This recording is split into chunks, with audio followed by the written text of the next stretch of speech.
mayambu ikoknona khoiromjari ngasisu mayamgi nungainabagidamak Manipuri horror story amamuk puduna laksari horror story asigi maming hospital manungda wari asi hingliba amati sikhraba kanagumbi amataga marinejadi aibana wakhana sagatjaraga tabiriba singi ngahak pothanabagidamagta semjaba warini hojik mayamda khudol tamjari Manipuri horror story hospital manungda Phairel ge tang nipan thang je numit ki ahing ki pung 13 helaklei Manju amadi Rani Prabhapati hospital adugi mari suba floor aduda satnabagi liptongduna karakli Manju ngasi di isa se kenomi tawtawi night duty se jayadan hosina se na haidani adu ma su ngasi di kana gi no ma birthday ama layena haidana yaraktreni aise isa su kaya nuaiteba Khanida Rani Damilenga khara unkhatnabadugi natro hoi adugi suleire khangdeda isa se yamna khoirang khoisawe kaisu khalunuda aikhoisu adugumba dum thoklibani khara leraga dum phakhiba ngaktani da is Manju nangdi yam khangiko lab expert ka maliko asumna Prabhapati hospital gi nurse oiribi Manju amati Rani makhoi ani wari sana lipta asum lakpana makhoina lakliba mari suba floor adu yauri masidagi makhoi ani liptudagi thori makhoina asumna lip adudagi hek thorakpada yamna ahan oirabi hanubi patient gi phizol setpi ama lip adu tamna lai maduda Ranina hanubi aduda mateng pangjagi kadaida chatpano haina hangki adubu hanubi adudi makhoina hariba adu taramdana lip adu tamna adum chakki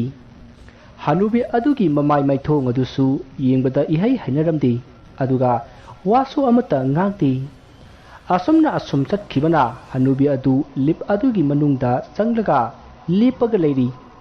tanja aduda anaba sebarigi leiba nupa ama prap laklaga lip aduda sangki aduga Hanubi aduga punna makhada kumthakhri masida hena ngakpa amana lip aduda sangkhiba nupa adunadi Hanubi adubu udabagum tawki Manju karino hujiki Hanubi dubo ngang basakpasu amatta khumdi karamba watki patient orajano as khangde darani ba mengam da taponte chasilo asumna haina duna makhoi ani asum lakpada patient ama sire haiduna inthori matamaduda Manjuna patient adubu inthorakpada yarakpa hospital adugi attendant aduda tuminna siriba mi adu kanano haina hangki maduda attendant aduna nupini Hanubini anaba yamna kuire hairaki madu tabada Manju amadi Ranina asiba adugi manakta prap sangsinduna asiba adugi masak adu yengdure makhoina ngasai liptagi thorakpada thengnakibi Hanubi adu oiramki masi khangakpada Ranidi adumak gyan mangkhre Masidagi mayam question tinuduna mahakpu laikan nakhi masigi matung ngahak leiraga Rani du gyan laklei mahana gyan lakpada phamung amada hiplaga leirami aduga manaktari kana amata leiramkhidi masidagi mahak phamungtagi kumtharaklaga Manjubu koithi thirai asumna asum thirakpada Manjudu patient amada hidak kaplaga leirami Rani lakpa ubada Manjuna Rani nangbu gyan tarabro aisu lore laage asumna hairaga Manjusu hidak kapa loiraga Rani gi manakta lakle aduga nurse room da laklaga wari sanari Manju aina gyan mangkraba matung ai kari tawkhige yare se Rani adugi wado to kona sanara seba hauji nonganga basu kuidre nongalaga oina ai pawdo tambageba kaino haisibo Manju aina ngan mangdringadadi pung baro phawta hodriba daine chume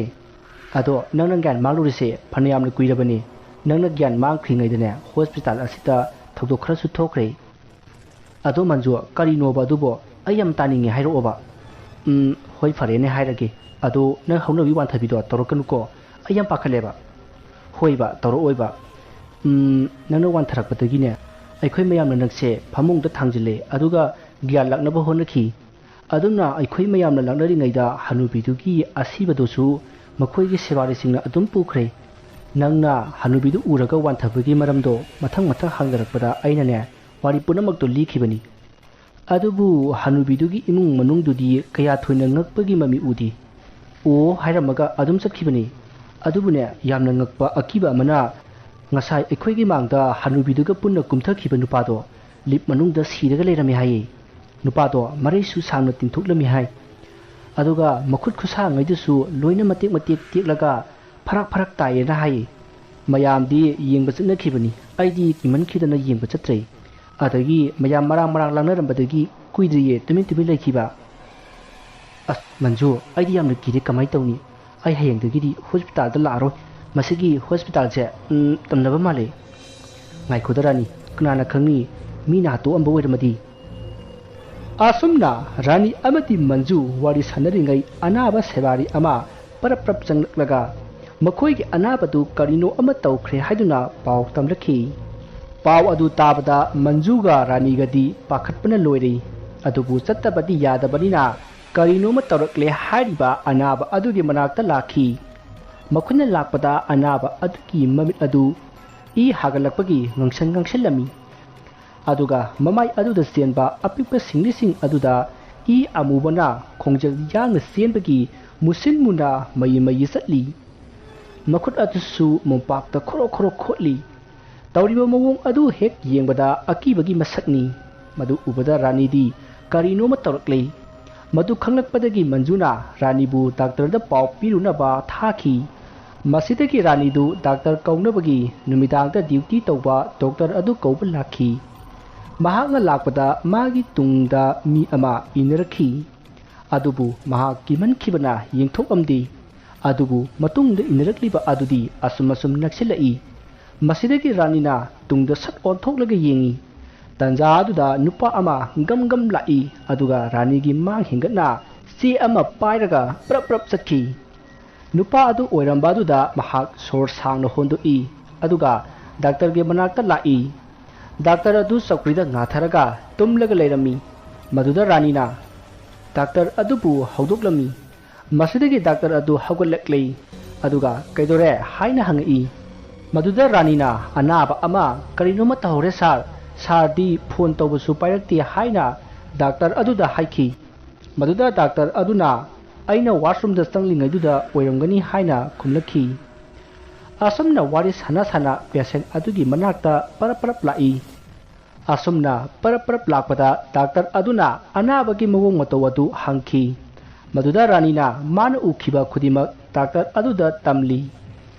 ꯑꯁꯨꯝꯅ ꯋꯥꯔꯤ ꯁꯥꯟꯅ ꯂꯥꯛꯄꯗ ꯍꯟꯗꯛꯁꯨ ꯔꯥꯅꯤꯒꯤ ꯃꯇꯨꯡꯗ ꯃꯤ ꯑꯃ ꯏꯟꯅꯔꯛꯈꯤ ꯍꯟꯗꯛꯇꯤ ꯗꯥꯛꯇꯔꯗꯨ ꯌꯥꯎꯔꯤꯕꯅꯤꯅ ꯀꯌా ꯊꯣꯏꯅ ꯀꯤꯈꯤꯗꯦ ꯑꯗꯨꯅ ꯇꯨꯡꯂꯣꯝꯗ ꯁꯠ ꯂꯩꯊꯣꯛꯏ ꯃꯇꯝ ꯑꯗꯨꯗ ꯉꯁꯥꯏ ꯆꯦ ꯑꯃ पायरगा गम चटखिबा नुपा अदु चेरंग अमुबा मयुम अमा पायरगा गम अमुक लाई अदुगा ममांग थंगना गम अमुक चटखि असुमना रानीना कोइले लेरगे येंबा अदुदा डॉक्टर अदुना सिस्टर कदोरे हा कइनो कोइले लेरिदि कदोरगे sir असिगी नुपासे ngасaisu aiga thinakre mai pose kai tigi leri ja no khangdi yam thuna lae ha nupa haiba kanano ne tu asti sakri se asumna rani na makut thinba aduda doctor aduna koyeng yengi aduga o asiware fare ado sister nang matam khara yumda rest tawraga layu nang fatta ba wakhal jamna khanba mali ngasaisu wantharaidana aduna matam khara yumda pothau ko hoi sir asumna wari sanaduna asum lakpana doctor amadi rani du patient adugi manak jawraklei anaba adugi mawong matau aduda doctor adu makuk sairi karino haiba mahaksu khangdri masidagi doctor aduna tumnanaba injection ama kapmanaba manjuda haibadagi tumnanaba injection ama kapmanaba sem sari tanja aduda anaba adu masa matumta tuminna amuk tumkhre aduga murum amuk solai adumna solakpa aduta sebari aduna kari haribaza no haiduna makuk nunthaduna taki asumna tarubada murum solamba anaba adu yamna kanna lawrakhi aduga mamit kanna uslaga kanna kablai aduga khuyada hanubi ama phame ꯑꯩ ꯌꯥꯝꯅ ꯀꯤꯔꯦ ꯑꯩ ꯌꯥꯝꯅ ꯀꯤꯔꯦ ꯑꯁꯨꯝꯅ ꯍꯥꯏꯗꯨꯅ ꯀꯟꯅ ꯀꯟꯅ ꯀꯞꯂꯛꯏ ꯃꯥꯒꯤ ꯃꯇꯧ ꯑꯗꯨꯗ ꯃꯌꯥꯝ ꯄꯨꯝꯅꯃꯛ ꯄꯥꯈꯠꯅꯔꯦ ꯃꯁꯤꯗꯒꯤ ꯗꯥꯛꯇꯔ ꯑꯗꯨꯅ ꯃꯁꯤꯗꯤ ꯂꯥꯏꯌꯦꯡ ꯑꯣꯏꯕ ꯃꯥꯜꯂꯤ ꯍꯥꯏꯗꯨꯅ ꯈꯨꯗꯛꯇ ꯌꯨꯝꯗ ꯍꯟꯈꯤꯅꯕ ꯍꯥꯏꯈꯤ ꯃꯇꯝ ꯑꯗꯨꯗ ꯅꯣꯡꯁꯨ ꯀꯥꯕꯛ ꯀꯥꯕꯛ ꯉꯥꯜꯂꯛꯂꯕꯅꯤ ꯑꯅꯥꯕ ꯑꯗꯨꯒꯤ ꯁꯦꯕꯥꯔꯤꯁꯤꯡ ꯑꯗꯨꯅ ꯌꯨꯝꯗ ꯄꯥꯎ ꯄꯤꯈꯤꯗꯨꯅ ꯌꯨꯝꯒꯤ ꯃꯤꯑꯣꯏꯁꯤꯡ ꯀꯧꯈꯤ ꯑꯗꯨꯒ ꯑꯅꯥꯕ ꯑꯗꯨ ꯌꯨꯝꯗ ꯄꯨꯊꯈꯤ ꯑꯅꯥꯕ ꯑꯗꯨꯅ ꯌꯨꯝꯗ ꯍꯜꯂꯝꯗꯥꯏꯗ ꯔꯥꯅꯤꯗ ꯃꯨꯟꯅ ꯌꯦꯡꯂꯒ ꯅꯪꯁꯨ ꯍꯜꯂꯧꯔꯣ ꯅꯠꯇ꯭ꯔꯗꯤ ꯉꯁꯤ ꯑꯍꯤꯡ ꯅꯪꯒꯤ ꯄꯥꯂꯤ ꯇꯥꯏ ꯑꯁꯨꯝꯅ ꯍꯥꯏꯔꯝꯂꯒ ꯑꯅꯥꯕ ꯑꯗꯨ ꯆꯠꯈ꯭ꯔꯦ ꯋꯥꯐꯝ ꯑꯗꯨ ꯇꯥꯕꯗ ꯔꯥꯅꯤ ꯀꯤꯕꯅ ꯂꯣꯏꯈ꯭ꯔꯦ ꯅꯣꯡ ꯉꯥꯟꯕ ꯉꯥꯏꯕꯗ ꯃꯍꯥꯛ ꯑꯋꯥꯕ ꯑꯃ ꯑꯣꯏꯔꯝꯃꯤ ꯑꯁꯨꯝꯅ ꯃꯇꯝ ꯑꯗꯨ ꯍꯧꯖꯤꯟꯈꯤꯕꯅ ꯅꯣꯡꯁꯨ ꯇꯞꯅ ꯇꯞꯅ ꯉꯥꯟꯊꯣꯔꯛꯂꯦ ꯃꯁꯤꯗꯒꯤ ꯔꯥꯅꯤ ꯑꯃꯗꯤ ꯃꯟꯖꯨ ꯃꯈꯣꯏ ꯑꯅꯤ ꯑꯌꯨꯛꯀꯤ ꯗ꯭ꯌꯨꯇꯤ ꯂꯥꯛꯄ ꯃꯤꯁꯤꯡꯗ ꯁꯤꯟꯅꯔꯝꯃꯒ ꯃꯈꯣꯏ ꯌꯨꯝꯂꯣꯝꯗ ꯍꯜꯂꯛꯂꯦ ꯑꯗꯨꯒ ꯃꯈꯣꯏ ꯍꯣꯁꯄꯤꯇꯥꯜ ꯑꯗꯨꯒꯤ ꯃꯃꯥꯡꯗ ꯂꯩꯕ ꯍꯣꯇꯦꯜ ꯑꯃꯗ ꯆꯥ ꯊꯛꯁꯤ ꯍꯥꯏꯗꯨꯅ ꯆꯥ ꯊꯛꯂꯤ ꯑꯁꯨꯝꯅ ꯆꯥ ꯊꯛꯅ ꯊꯛꯅ ꯔꯥꯅꯤꯅ ꯃꯟꯖꯨꯗ ꯉꯔꯥꯡ ꯃꯍꯥꯛꯅ ꯗꯥꯛꯇꯔ ꯀꯧꯕ ꯆꯠꯄꯗ ꯊꯣꯛꯄ ꯊꯧꯗꯣꯛ ꯑꯗꯨ ꯇꯝꯈꯤ ꯑꯗꯨꯒ ꯅꯨꯄꯥ ꯑꯃ ꯑꯣꯏꯔꯝꯃꯤ ꯍꯥꯏꯅꯁꯨ ꯋꯥꯔꯤ ꯁꯥꯔꯤ ꯑꯁꯨꯝꯅ ꯋꯥꯔꯤ ꯁꯥꯟꯅ ꯁꯥꯟꯅ ꯆꯥ ꯊꯛꯄ ꯑꯗꯨ ꯂꯣꯏꯁꯤꯜꯂꯒ ꯃꯈꯣꯏ ꯍꯣꯇꯦꯜꯗꯒꯤ ꯊꯣꯔꯛꯂꯦ ꯑꯗꯨꯒ ꯂꯝꯕꯤꯗ ꯃꯈꯣꯏꯒꯤ ꯒꯥꯔꯤ ꯑꯗꯨ ꯊꯧꯗꯨꯅ ꯑꯁꯨꯝ ꯂꯥꯛꯏ ꯑꯁꯨꯝꯅ ꯂꯥꯛꯄꯅ ꯍꯣꯁꯄꯤꯇꯥꯜ ꯑꯗꯨꯗꯒꯤ ꯐꯅ ꯌꯥꯝꯅ ꯂꯥꯞꯊꯣꯔꯛꯂꯦ ꯇꯥꯟꯖꯥ ꯑꯗꯨꯗ ꯈꯕꯔ ꯌꯣꯟꯕ ꯑꯃꯅ ꯈꯕꯔ ꯉꯔꯥꯡ ꯑꯍꯤꯡ ꯄ꯭ꯔꯚꯥꯄꯇꯤ ꯍꯣꯁꯄꯤꯇꯥꯜꯗ ꯌꯥꯝꯅ ꯆꯤꯡꯅꯅꯤꯡꯉꯥꯏ ꯑꯣꯏꯕ ꯃꯑꯣꯡꯗ ꯅꯨꯄꯥ ꯑꯃ ꯂꯤꯞ ꯃꯅꯨꯡꯗ ꯁꯤꯔꯝꯂꯦ ꯑꯁꯤꯒꯨꯝꯕ ꯄꯥꯎ ꯑꯁꯤ ꯌꯥꯎꯅ ꯑꯇꯣꯞꯄ ꯄꯥꯎ ꯀꯌꯥꯒ ꯂꯣꯏꯅꯅ ꯂꯥꯎꯗꯨꯅ ꯈꯕꯔ ꯑꯗꯨ ꯌꯣꯜꯂꯤ ꯃꯗꯨꯗ ꯔꯥꯅꯤꯅ ꯈꯕꯔ ꯌꯣꯟꯕ ꯅꯨꯄꯥ ꯑꯗꯨꯗꯒꯤ ꯈꯕꯔ ꯑꯃ ꯂꯧꯔꯒ ꯍꯥꯏꯐꯦꯠ ꯌꯦꯡꯉꯤ ꯑꯁꯨꯝꯅ ꯌꯦꯡꯂꯨꯕꯗ ꯔꯥꯅꯤꯅ ꯃꯟꯖꯨꯗ ꯃꯥꯒꯤ ꯒꯥꯔꯤ ꯑꯗꯨ ꯈꯥꯝꯅꯕ ꯍꯥꯏꯈꯤ ꯑꯗꯨꯒ ꯔꯥꯅꯤꯁꯨ ꯃꯥꯒꯤ ꯒꯥꯔꯤ ꯑꯗꯨ ꯂꯝꯕꯤ ꯃꯇꯥꯏ ꯑꯃꯗ ꯈꯥꯝꯃꯤ ꯃꯁꯤꯗꯒꯤ ꯃꯟꯖꯨꯅ ꯃꯥꯒꯤ ꯒꯥꯔꯤ ꯑꯗꯨ ꯈꯥꯝꯂꯒ ꯔꯥꯅꯤꯒꯤ ꯃꯅꯥꯛꯇ ꯄꯔꯞ ꯆꯪꯁꯤꯜꯂꯤ ꯑꯗꯨꯒ ꯀꯩꯗꯧꯔꯒꯦ ꯍꯥꯏꯅ ꯍꯪꯉꯤ ꯃꯗꯨꯗ ꯔꯥꯅꯤꯅ ꯃꯟꯖꯨ ꯇꯨ ꯁꯤꯒꯤ ꯉꯔꯥꯡ ꯂꯤꯞ ꯃꯅꯨꯡꯗ ꯁꯤꯈꯤ ꯍꯥꯏꯔꯤꯕ ꯅꯨꯄꯥꯁꯤꯅꯦ ꯑꯩꯒꯤ ꯇꯨꯡꯗ ꯏꯟꯅꯔꯛꯏꯅ ꯍꯥꯏꯗꯣ ꯑꯁ ꯔꯥꯅꯤ ꯅꯪꯒꯤ ꯋꯥꯈꯜꯅ ꯑꯣꯏꯔꯝꯒꯅꯦꯕ ꯁꯦ ꯌꯨꯝꯗ ꯆꯠꯂꯁꯤꯁꯦ ꯑꯁ ꯃꯟꯖꯨ ꯑꯩꯒꯤ ꯋꯥꯈꯜꯅ ꯁꯨꯛꯅꯠ ꯅꯠꯇꯦꯁꯦ ꯑꯩꯅ ꯃꯥ ꯎꯈꯤꯕꯁꯦ ꯑꯃꯨꯛꯇꯗ ꯅꯠꯇꯦ ꯑꯍꯨꯝꯂꯛꯅꯤ ꯂꯤꯞꯇ ꯍꯅꯨꯕꯤꯒ ꯄꯨꯟꯅ ꯆꯠꯈꯤꯕꯗꯨꯁꯨ ꯃꯍꯥꯛꯅꯦ ꯍꯧꯖꯤꯛꯇꯗ ꯑꯩ ꯅꯤꯡꯁꯤꯡꯂꯛꯏ ꯑꯗꯨꯒ ꯑꯩꯅ ꯗꯥꯛꯇꯔ ꯀꯧꯕ ꯆꯠꯄꯗ ꯇꯨꯡꯗ ꯆꯦ ꯑꯃ ꯄꯥꯏꯔꯒ ꯏꯟꯅꯔꯛꯄꯗꯨꯁꯨ ꯃꯁꯤꯒꯤ ꯅꯨꯄꯥꯁꯤꯅꯦ ꯑꯩꯅ ꯗꯥꯛꯇꯔꯒ ꯄꯨꯟꯅ ꯍꯜꯂꯛꯄꯗ ꯆꯦꯔꯪ ꯑꯃꯌꯣꯝ ꯑꯃ ꯄꯥꯏꯔꯒ ꯏꯟꯅꯔꯛꯄꯗꯨꯁꯨ ꯃꯥꯅꯦ ꯑꯩꯅ ꯗꯥꯛꯇꯔꯗ ꯅꯨꯄꯥ ꯑꯗꯨ ꯌꯦꯡꯍꯟꯕꯗ ꯃꯥꯗꯤ ꯎꯗꯕꯗꯧꯅ ꯇꯧꯈꯤ ꯑꯗꯨꯒ ꯗꯥꯛꯇꯔꯅ ꯑꯩꯕꯨꯁꯨ ꯃꯇꯝ ꯈꯔ ꯌꯨꯝꯗ ꯄꯣꯊꯥꯔꯒ ꯂꯩꯌꯨꯅ ꯍꯥꯏꯔꯛꯈꯤꯕꯅꯤ ꯑꯗꯨꯗꯒꯤ ꯑꯩ ꯆꯤꯡꯅꯕ ꯑꯗꯨꯝ ꯍꯧꯈ꯭ꯔꯕꯅꯤ ꯐꯔꯦ ꯁꯤꯔꯥꯅꯤ ꯌꯨꯝꯗ ꯌꯧꯔꯒ ꯀꯔꯤꯅꯣꯗꯣ ꯈꯟꯅꯔꯁꯤ ꯑꯩ ꯅꯣꯏ ꯌꯨꯝ ꯐꯥꯎꯕ ꯊꯤꯜꯂꯝꯃꯒꯦ ꯁꯦ ꯆꯠꯂꯁꯤ ꯂꯥꯛꯑꯣꯕ ꯑꯁꯨꯝꯅ ꯍꯥꯏꯅꯗꯨꯅ ꯔꯥꯅꯤ ꯑꯃꯗꯤ ꯃꯟꯖꯨ ꯔꯥꯅꯤꯒꯤ ꯌꯨꯝꯂꯣꯝꯗ ꯂꯥꯛꯂꯦ ꯃꯁꯤꯗꯒꯤ ꯔꯥꯅꯤꯗꯤ ꯃꯀꯣꯛ ꯉꯥꯎꯔꯤ ꯇꯧꯏ ꯍꯥꯏꯗꯨꯅ ꯐꯃꯨꯡꯗ ꯍꯤꯞꯈ꯭ꯔꯦ ꯔꯥꯅꯤꯒꯤ ꯃꯃꯥꯅ ꯃꯟꯖꯨꯗ ꯀꯔꯤꯅꯣ ꯑꯁꯤꯅ ꯍꯜꯂꯛꯄꯒ ꯀꯣꯛ ꯉꯥꯎꯏ ꯍꯥꯏꯔꯤꯁꯤꯅ ꯍꯥꯏꯅ ꯍꯪꯉꯤ ꯃꯗꯨꯗ ꯃꯟꯖꯨꯅ ꯍꯣꯁꯄꯤꯇꯥꯜ ꯑꯗꯨꯗ ꯉꯔꯥꯡ ꯊꯣꯛꯈꯤꯕ ꯊꯧꯗꯣꯛ ꯄꯨꯝꯅꯃꯛ ꯇꯝꯈꯤ ꯄꯥꯎ ꯑꯗꯨ ꯇꯥꯕꯗ ꯔꯥꯅꯤꯒꯤ ꯃꯃꯥꯅ ꯑꯗꯨꯗꯤ ꯑꯃꯥꯏꯕ ꯑꯃ ꯇꯥꯟꯅꯗꯕ ꯌꯥꯗ꯭ꯔꯦ ꯍꯥꯏꯗꯨꯅ ꯃꯟꯖꯨꯒ ꯋꯥꯔꯤ ꯁꯥꯅꯔꯤ ꯃꯁꯤꯗꯒꯤ ꯃꯟꯖꯨꯁꯨ ꯔꯥꯅꯤꯗ ꯆꯠꯂꯒꯦ ꯍꯥꯏꯔꯝꯂꯒ ꯃꯍꯥꯛ ꯃꯥꯒꯤ ꯌꯨꯝꯂꯣꯝꯗ ꯍꯟꯈ꯭ꯔꯦ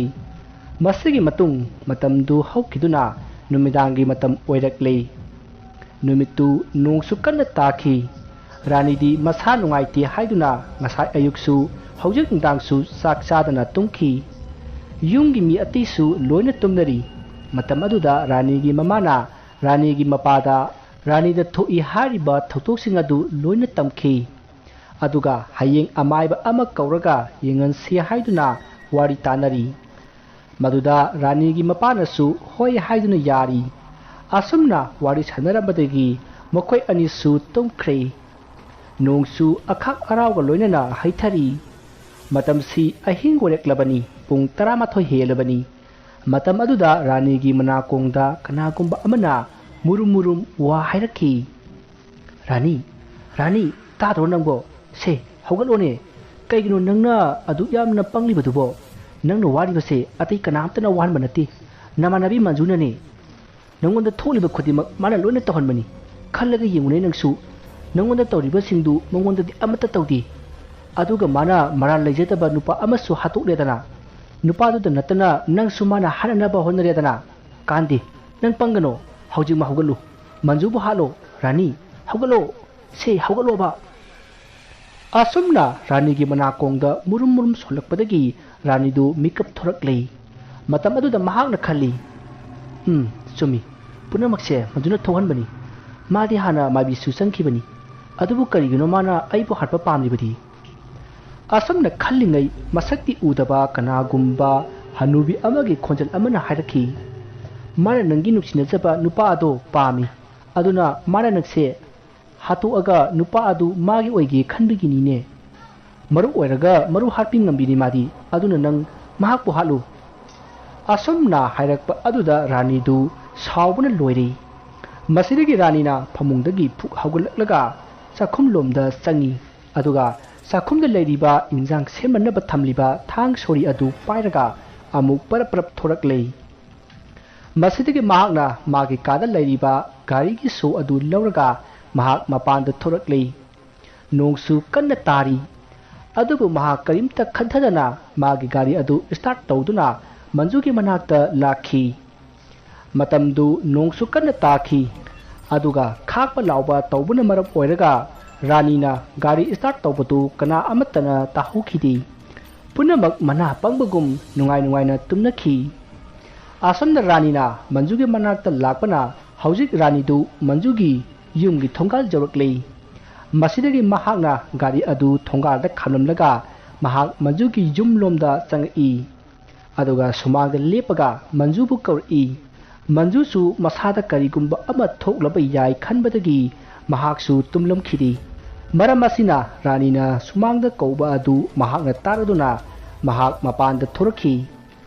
मतमदुदा रानीगी मतुंगदा नुपीगी सबान मानबा अमा लेपगा लैबा अदु मंजूना उखी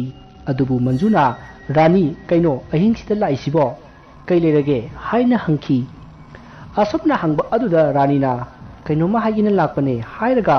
मनाक्ता परप्रप संगसिल्ली अदुगा महाकना पाइरकपा थांग सोरी अदुना मंजूदा थिंखी असमना थिनबदा मंजूदु कन्ना लाउरई अदुगा लैमाइदा हाइथखी मतम अदुदा ngसाइदगी रानीगी मतुंगदा कोइन इनरंबा अमुबा दु मांखरे महाकना मेक मांखिबदा रानी दु वखल तारई अदुगा करिनो अइना तौरिबसिबो हाइदुना कन्ना कन्ना कपलक्ले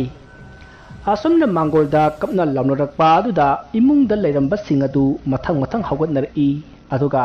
मांगोलदा थोरकपददी मंजू अदु इना पुंचोट चोटलगा लैमाइदा तारगा लैरमखी अदुगा रानीना मनाक्ता कपलगा लैरमी मदु उबदा मंजूगी इमुंग मनुंगना हॉस्पिटलदा पुखतनबा हाइनरई मसिदगी मंजूदु हॉस्पिटलदा पुखतखी असमना हॉस्पिटल अदुदा पुखतपदगी मंजूदु सीबमकी सिहौजे मतमदुददी रानीगी अहल लमनसु लाक्ले मदुगा रानीदा करिनो नंग तौरिबसिबो हाइना सैरमी अदुबु रानीना आई खंगदे हाइबसि नतना अतोपा वाइ अमत्ता हाइखिदे मतमदुददी मंजूदु ज्ञान लाक्त्री मसिदगी इमुंग अनिमक तुमिन तुमिना लैनरी अदुबु रानीदी सुसुत कप्तुना अदुमक लैरी मंजूदी आईसीयू दा लैखिबना कना अमतना संगबा उनानबा यारमदी अदुबु रानीदी प्रभावती हॉस्पिटल अदुगी नर्स ओइबनिना संगबगी अयाबा लैखी मसिदगी रानीना मंजूगी मनाक्ता संगअगा सीदा करिगुम्बा अमा इरगा थनमी अदुगा महाक अमुक थोरकले मसिगी मतुंग मथंगी नोंगाले मंजूसु वखल लाक्लदुना वार्ता पुथोरकले मतम अदुदा मंजूगी ममा मपा मबुंग सिंगदु महाकना ग्यान लाक्पा अदुदा हराउनखी अदुबु करिगुम्बा नुंगाइतबा अमगी ममी अमदी ताबगुम तौखी मतम अदुदा मंजूना मागी ममादा इमा कैदौरगे नोइना नुसुक नुंजानना लैरिबसिबु रति कैदौरगेबा असुमना मंजूना हंगबदा मंजूगी ममाना कैसु तौदेदा नंगना असु अंगाम जाउजिबसे यामना फरबनी डॉक्टरना वायमना ngangganu na hairami वायमना ngangganu ko isa thoibi tumina layu असुमना हाइनरिङै थंगनबदा लैबा अनाबा अमगी सेबारी अनि परप्रप संगागा वारी सानरई इस ओन्थोकपा मिसी हाइदुनिदा मरैसु तिंथोई अदुगा मखुत अदुसु पुंगतियक्ति फरा फरक तारे हारिबा होइने ꯃꯁꯛꯅ ꯃꯔꯣꯜ ꯑꯃ ꯐꯖꯔꯤꯕ ꯍꯣꯁꯄꯤꯇꯥꯜ ꯑꯁꯤꯒꯤꯁꯨ ꯅꯔꯁ ꯑꯣꯏꯔ ꯃꯥꯜꯂꯦꯅꯦ ꯑꯣꯟꯊꯣꯛꯅ ꯄꯥꯝꯃꯨꯈ꯭ꯔꯦꯗ ꯉꯍꯥꯟ ꯅꯨꯄꯥ ꯑꯃ ꯁꯤꯈꯤꯕꯗꯨꯒ ꯃꯥꯟꯅꯩꯅꯦ ꯍꯥꯏ ꯍꯣꯁꯄꯤꯇꯥꯜꯁꯦ ꯃꯑꯣꯡ ꯑꯃ ꯇꯧꯏꯀꯣ ꯑꯩꯈꯣꯏꯕꯨꯗꯤ ꯉꯁꯤ ꯆꯠꯂꯅꯤ ꯂꯩꯍꯧꯔꯤꯕ ꯃꯌꯥꯝꯁꯤ ꯀꯔꯤꯕꯨ ꯊꯣꯛꯂꯗꯣꯏꯅꯣ ꯈꯪꯗꯦꯅꯦ ꯁꯥꯟꯅꯔꯤꯕ ꯋꯥꯔꯤ ꯑꯗꯨ ꯇꯥꯕꯗ ꯃꯟꯖꯨ ꯄꯥꯈꯠꯄ ꯆꯤꯡꯅꯕ ꯍꯧꯔꯛꯂꯤ ꯃꯍꯥꯛꯅ ꯃꯃꯥꯗ ꯔꯥꯅꯤ ꯀꯃꯥꯏꯅ ꯇꯧꯈ꯭ꯔꯒꯦ ꯍꯥꯏꯅ ꯍꯪꯉꯤ ꯑꯗꯨꯕꯨ ꯃꯃꯥꯗꯤ ꯄꯥꯎꯈꯨꯝ ꯑꯃꯠꯇ ꯄꯤꯔꯝꯗꯦ ꯃꯟꯖꯨꯅ ꯒꯤꯔꯤꯒꯤ ꯇꯛꯁꯤꯜꯂꯛꯏ ꯑꯁꯨꯝꯅ ꯍꯥꯏꯅꯔꯤꯉꯩꯗ ꯃꯟꯖꯨꯒ ꯄꯨꯟꯅ ꯊꯕꯛ ꯇꯧꯃꯤꯟꯅꯕꯤ ꯅꯔꯁ ꯑꯃ ꯄꯔꯞ ꯂꯥꯛꯂꯒ ꯃꯟꯖꯨ ꯇꯨ ꯁꯦ ꯔꯥꯅꯤꯅ ꯏꯔꯒ ꯄꯤꯔꯝꯕꯅꯤ ꯍꯥ ꯀꯔꯥꯏꯅꯣ ꯑꯁꯨꯝꯅ ꯍꯥꯏꯔꯒ ꯆꯦ ꯑꯗꯨ ꯄꯔꯞ ꯍꯥꯡꯗꯣꯛꯏ ꯑꯗꯨꯒ ꯏꯔꯤꯕ ꯑꯗꯨ ꯌꯦꯡꯉꯤ ꯃꯟꯖꯨ ꯑꯩ ꯁꯣꯏꯈ꯭ꯔꯦ ꯇꯧꯔꯤꯕ ꯊꯧꯗꯣꯛꯁꯦ ꯑꯩ ꯒ꯭ꯌꯥꯟꯒ ꯑꯝꯇ ꯇꯥꯗ꯭ꯔꯦ ꯅꯪ ꯑꯩꯕꯨ ꯁꯥꯎꯅꯨꯀꯣ ꯋꯥꯍꯩ ꯑꯁꯤ ꯏꯔꯝꯈꯤ ꯃꯁꯤ ꯄꯥꯕꯗ ꯃꯟꯖꯨ ꯀꯞꯄ ꯍꯧꯔꯛꯂꯤ ꯑꯗꯨꯒ ꯈꯜꯂꯤ ꯉꯔꯥꯡ ꯑꯅꯥꯕ ꯑꯃꯅ ꯌꯨꯝ ꯍꯜꯂꯝꯗꯥꯏꯗ ꯔꯥꯅꯤꯗ ꯃꯨꯟꯅ ꯌꯦꯡꯂꯒ ꯉꯁꯤ ꯑꯍꯤꯡ ꯅꯪꯒꯤ ꯄꯥꯂꯤ ꯇꯥꯏꯅ ꯍꯥꯏꯔꯝꯕꯗꯨ ꯑꯗꯨꯕꯨ ꯀꯔꯤ ꯍꯥꯏꯔꯤꯕꯅꯣ ꯔꯥꯅꯤꯅ ꯀꯔꯥꯏ ꯆꯠꯈ꯭ꯔꯕ ꯑꯁꯨꯝꯅ ꯈꯜꯂꯒ ꯃꯟꯖꯨ ꯃꯥꯒꯤ ꯃꯃꯥꯗ ꯔꯥꯅꯤ ꯀꯔꯥꯏ ꯆꯠꯈ꯭ꯔꯦ ꯃꯍꯥꯛ ꯀꯔꯤ ꯇꯧꯈ꯭ꯔꯒꯦ ꯍꯥꯏꯅ ꯍꯪꯉꯤ ꯑꯗꯨꯒ ꯃꯍꯥꯛꯅ ꯒ꯭ꯌꯥꯟ ꯃꯥꯡꯂꯤꯉꯩ ꯀꯔꯤ ꯊꯧꯗꯣꯛ ꯊꯣꯛꯈ꯭ꯔꯕꯒꯦ ꯍꯥꯏꯅꯁꯨ ꯃꯈꯥ ꯇꯥꯅ ꯍꯪꯈꯤ ꯃꯟꯖꯨꯅ ꯃꯥꯒꯤ ꯃꯃꯥꯗ ꯒꯤꯔꯤꯒꯤ ꯇꯛꯇꯨꯅ ꯍꯪꯕ ꯑꯗꯨꯗ ꯃꯟꯖꯨꯅ ꯒ꯭ꯌꯥꯟ ꯃꯥꯡꯂꯤꯉꯩ ꯉꯔꯥꯡ ꯑꯍꯤꯡ ꯊꯣꯛꯈꯤꯕ ꯊꯧꯗꯣꯛꯁꯤꯡ ꯑꯗꯨ ꯃꯃꯥꯅ ꯋꯥꯔꯤ ꯑꯗꯨ ꯂꯤꯔꯛꯈꯤ ꯉꯔꯥꯡ ꯑꯍꯤꯡ ꯃꯟꯖꯨꯅ ICUꯗ ꯂꯩꯔꯤꯉꯩ ꯔꯥꯅꯤꯅ ꯃꯟꯖꯨꯒꯤ ꯃꯅꯥꯛꯇ ꯆꯪꯉꯛꯂꯒ ꯆꯦ ꯑꯃ ꯄꯤꯔꯝꯂꯕ ꯃꯇꯨꯡ ꯃꯍꯥꯛ ꯊꯣꯔꯛꯈꯤ ꯃꯍꯥꯛꯅ ICU ꯋꯥꯔꯗ ꯑꯗꯨꯒꯤ ꯊꯣꯡꯖꯤꯟꯄꯥꯟ ꯍꯦꯛ ꯌꯧꯔꯛꯄꯗ ꯃꯍꯥꯛ ꯃꯁꯥ ꯑꯗꯨ ꯀꯔꯤꯅꯣꯃ ꯇꯧꯔꯛꯈꯤ ꯃꯁꯤꯗꯒꯤ ꯃꯍꯥꯛꯅ ꯃꯅꯥꯛ ꯑꯗꯨꯗ ꯊꯝꯂꯤꯕ ꯐꯣꯔꯁꯦꯞ ꯀꯥꯇꯤ ꯑꯃ ꯄꯥꯏꯔꯒ ꯃꯟꯖꯨꯒꯤ ꯃꯅꯥꯛꯇ ꯄꯔꯞ ꯑꯃꯨꯛ ꯆꯪꯁꯤꯜꯂꯛꯂꯤ ꯇꯥꯟꯖꯥ ꯑꯗꯨꯗ ꯑꯇꯣꯞꯄ ꯅꯔꯁ ꯑꯃꯁꯨ ICU ꯑꯗꯨꯗ ꯂꯩꯔꯤꯕ ꯑꯅꯥꯕꯁꯤꯡ ꯑꯗꯨꯕꯨ ꯌꯦꯡꯁꯤꯟꯕ ꯆꯪꯉꯛꯏ ꯅꯔꯁ ꯑꯗꯨꯅ ꯍꯦꯛ ꯆꯪꯉꯛꯄꯗ ꯔꯥꯅꯤꯅ ꯃꯟꯖꯨꯒꯤ ꯃꯅꯥꯛꯇ ꯄꯔꯞ ꯆꯪꯁꯤꯜꯂꯒ ꯇꯧꯔꯤꯕ ꯃꯑꯣꯡ ꯑꯗꯨ ꯆꯤꯡꯅꯔꯛꯄꯗꯒꯤ ꯃꯍꯥꯛꯅ ꯔꯥꯅꯤꯒꯤ ꯃꯅꯥꯛꯇ ꯄꯔꯞ ꯆꯪꯁꯤꯜꯂꯒ ꯀꯩꯗꯧꯗꯣꯏꯅꯣ ꯔꯥꯅꯤ ꯍꯥꯏꯅ ꯍꯪꯈꯤ ꯑꯗꯨꯕꯨ ꯔꯥꯅꯤꯗꯤ ꯅꯔꯁ ꯑꯗꯨꯅ ꯍꯪꯂꯤꯕ ꯑꯗꯨ ꯇꯥꯗꯅ ꯃꯟꯖꯨꯒꯤ ꯃꯊꯕꯥꯛꯇ ꯃꯥꯅ ꯄꯥꯏꯔꯛꯂꯤꯕ ꯀꯥꯇꯤ ꯑꯗꯨꯅ ꯊꯤꯟꯗꯅꯕ ꯇꯧꯔꯛꯏ ꯃꯇꯧ ꯑꯗꯨ ꯎꯕꯗ ꯔꯥꯅꯤꯒꯤ ꯃꯅꯥꯛꯇ ꯂꯩꯔꯤꯕ ꯅꯔꯁ ꯑꯗꯨꯅ ꯔꯥꯅꯤꯒꯤ ꯃꯈꯨꯠ ꯐꯥꯈꯤ ꯑꯗꯨꯒ ꯀꯣꯏꯂꯥꯎ ꯂꯥꯎꯈꯤ ꯃꯍꯥꯛꯅ ꯑꯗꯨꯝꯅ ꯀꯣꯏꯂꯥꯎ ꯂꯥꯎꯔꯛꯄ ꯑꯗꯨꯗ ꯑꯇꯣꯞꯄ ꯅꯔꯁ ꯑꯇꯩꯁꯨ ꯆꯦꯟꯁꯤꯜꯂꯛꯇꯨꯅ ꯔꯥꯅꯤꯕꯨ ꯐꯥꯈꯤ ꯃꯁꯤꯒꯤ ꯃꯇꯨꯡ ꯔꯥꯅꯤꯕꯨ ꯐꯥꯗꯨꯅ ꯃꯄꯥꯟꯗ ꯄꯨꯊꯣꯛꯂꯦ ꯁꯦꯀ꯭ꯌꯨꯔꯤꯇꯤꯁꯤꯡꯅ ꯃꯊꯪ ꯄꯥꯎ ꯄꯤꯗꯨꯅ ꯄ꯭ꯔꯚꯥꯕꯇꯤ ꯍꯣꯁꯄꯤꯇꯥꯜ ꯑꯗꯨꯗ ꯄꯨꯂꯤꯁ ꯂꯥꯛꯈꯤ ꯃꯁꯤꯗꯒꯤ ꯔꯥꯅꯤꯗꯨ ꯃꯤ ꯍꯥꯠꯀꯦ ꯇꯧꯏ ꯍꯥꯏꯕꯒꯤꯗꯃꯛ ꯄꯨꯂꯤꯁꯅ ꯐꯥꯈꯤ ꯑꯁꯨꯝꯅ ꯆꯔꯥꯡꯅꯔꯕꯅꯤꯅ ꯔꯥꯅꯤꯒꯤ ꯏꯃꯨꯡ ꯃꯅꯨꯡꯁꯨ ꯄꯨꯂꯤꯁ ꯁ꯭ꯇꯦꯁꯟꯗ ꯑꯣꯏꯅ ꯆꯠꯈ꯭ꯔꯦ ꯊꯧꯗꯣꯛ ꯑꯁꯤꯒꯤ ꯃꯇꯨꯡ ꯉꯥꯏꯍꯥꯛ ꯀꯥꯟꯅꯔꯒ ꯉꯁꯥꯏ ꯔꯥꯅꯤꯅ ꯇꯧꯕ ꯊꯕꯛ ꯑꯗꯨꯗ ꯎꯍꯧꯕ ꯅꯔꯁ ꯑꯗꯨ ꯍꯣꯁꯄꯤꯇꯥꯜ ꯑꯗꯨꯒꯤ ꯃꯈꯥ ꯊꯪꯕ ꯐ꯭ꯂꯣꯔ ꯑꯗꯨꯗ ꯆꯠꯅꯕꯒꯤꯗꯃꯛ ꯂꯤꯞ ꯇꯣꯡꯈꯤ ꯅꯔꯁ ꯑꯗꯨꯅ ꯂꯤꯞ ꯑꯗꯨꯗ ꯍꯦꯛ ꯆꯪꯕꯒ ꯃꯤ ꯑꯃꯅ ꯃꯥꯒꯤ ꯃꯇꯨꯡꯗ ꯅꯣꯛꯄꯒꯤ ꯃꯈꯣꯜ ꯇꯥꯔꯛꯈꯤ ꯃꯗꯨꯗ ꯅꯔꯁ ꯑꯗꯨꯅ ꯀꯅꯥꯅꯣ ꯍꯥꯏꯗꯨꯅ ꯌꯦꯡꯊꯣꯛꯂꯨꯕꯗꯗꯤ ꯔꯥꯅꯤꯗꯨ ꯌꯥꯝꯅ ꯑꯀꯤꯕ ꯁꯛꯇꯝ ꯑꯃꯗ ꯃꯃꯥꯏ ꯃꯃꯤꯠ ꯃꯨꯁꯤꯟ ꯃꯨꯟꯅ ꯀꯥꯊꯦꯛꯂꯒ ꯂꯦꯞꯄꯒ ꯂꯩꯔꯝꯃꯤ ꯃꯗꯨ ꯎꯕꯗ ꯅꯔꯁ ꯑꯗꯨꯅ ꯀꯟꯅ ꯂꯥꯎꯈꯤ ꯑꯗꯨꯕꯨ ꯂꯤꯞ ꯃꯅꯨꯡ ꯑꯣꯏꯕꯅꯤꯅ ꯀꯅꯥ ꯑꯃꯠꯇꯅ ꯇꯥꯈꯤꯗꯦ ꯑꯗꯨꯒ ꯆꯦꯟꯊꯣꯛꯄꯁꯨ ꯌꯥꯈꯤꯗꯦ ꯃꯁꯤꯗꯒꯤ ꯃꯥꯒꯤ ꯃꯇꯨꯡꯗ ꯂꯦꯞꯂꯤꯕꯤ ꯔꯥꯅꯤꯅ ꯍꯅꯨꯕꯤ ꯑꯃꯒꯤ ꯈꯣꯟꯖꯦꯜꯗ ꯍꯥꯏꯔꯛꯏ ꯅꯪꯅ ꯅꯊꯧ ꯅꯠꯇꯅ ꯅꯊꯧ ꯁꯥꯔꯕꯗꯤ ꯅꯊ꯭ꯋꯥꯏ ꯃꯥꯡꯖꯕ ꯇꯥꯕꯅꯤ ꯑꯩꯒꯤ ꯊꯕꯛꯇ ꯑꯌꯦꯠꯄ ꯄꯤꯈꯤꯕ ꯅꯪꯒꯤ ꯅꯈꯨꯠꯁꯦ ꯑꯩꯅ ꯀꯩꯗꯧꯒꯦ ꯌꯦꯡꯉꯨ ꯑꯁꯤ ꯍꯥꯏꯔꯒ ꯅꯔꯁ ꯑꯗꯨꯒꯤ ꯃꯈꯨꯠ ꯑꯗꯨ ꯃꯁꯥ ꯃꯊꯟꯇꯅ ꯄ꯭ꯔꯦꯛ ꯂꯩꯊꯠꯆꯔꯛꯏ ꯆꯩꯅꯥ ꯑꯗꯨꯅ ꯃꯍꯥꯛ ꯌꯥꯝꯅ ꯀꯟꯅ ꯂꯥꯎꯈꯤ ꯑꯗꯨꯕꯨ ꯊꯪꯅꯕ ꯃꯤꯀꯨꯞꯇ ꯅꯔꯁ ꯑꯗꯨꯒꯤ ꯃꯉꯛ ꯑꯗꯨ ꯔꯥꯅꯤꯒꯤ ꯁꯛꯇꯝ ꯂꯧꯔꯤꯕꯤ ꯍꯅꯨꯕꯤ ꯑꯗꯨꯅ ꯂꯩꯊꯠꯇꯨꯅ ꯍꯥꯠꯈꯤ ꯑꯁꯨꯝꯅ ꯅꯔꯁ ꯑꯗꯨꯅ ꯂꯤꯞ ꯃꯅꯨꯡ ꯑꯗꯨꯗ ꯁꯤꯅ ꯂꯩꯔꯝꯕ ꯑꯗꯨꯗ ꯍꯣꯁꯄꯤꯇꯥꯜ ꯑꯗꯨ ꯏꯔꯥꯡ ꯊꯣꯛꯈꯤ ꯉꯔꯥꯡ ꯑꯍꯤꯡꯁꯨ ꯃꯤ ꯑꯃ ꯁꯤꯈꯤ ꯑꯗꯨꯒ ꯉꯁꯤꯁꯨ ꯃꯤ ꯑꯃ ꯁꯤꯔꯦ ꯍꯣꯁꯄꯤꯇꯥꯜ ꯑꯁꯤ ꯇꯝꯅꯔꯦ ꯍꯥꯏꯗꯨꯅ ꯃꯤ ꯄꯨꯝꯅꯃꯛ ꯀꯤꯅꯈꯤꯕꯅꯤ ꯃꯁꯤꯗ ꯅꯠꯇꯅ ꯑꯍꯤꯡ ꯑꯗꯨꯗ ꯐꯅ ꯌꯥꯝꯅ ꯌꯨꯝꯗ ꯍꯟꯅꯈ꯭ꯔꯕꯅꯤ ꯂꯝ ꯑꯔꯥꯞꯄꯗ ꯂꯩꯕ ꯃꯤꯁꯤꯡꯗꯤ ꯅꯣꯡꯉꯥꯜꯂꯒ ꯍꯟꯈꯤꯅꯕ ꯁꯦꯝ ꯁꯥꯔꯤꯕꯅꯤ ꯑꯗꯨꯅꯅꯤ ꯉꯁꯤ ꯅꯣꯡꯉꯥꯜꯂꯛꯄ ꯑꯁꯤꯗ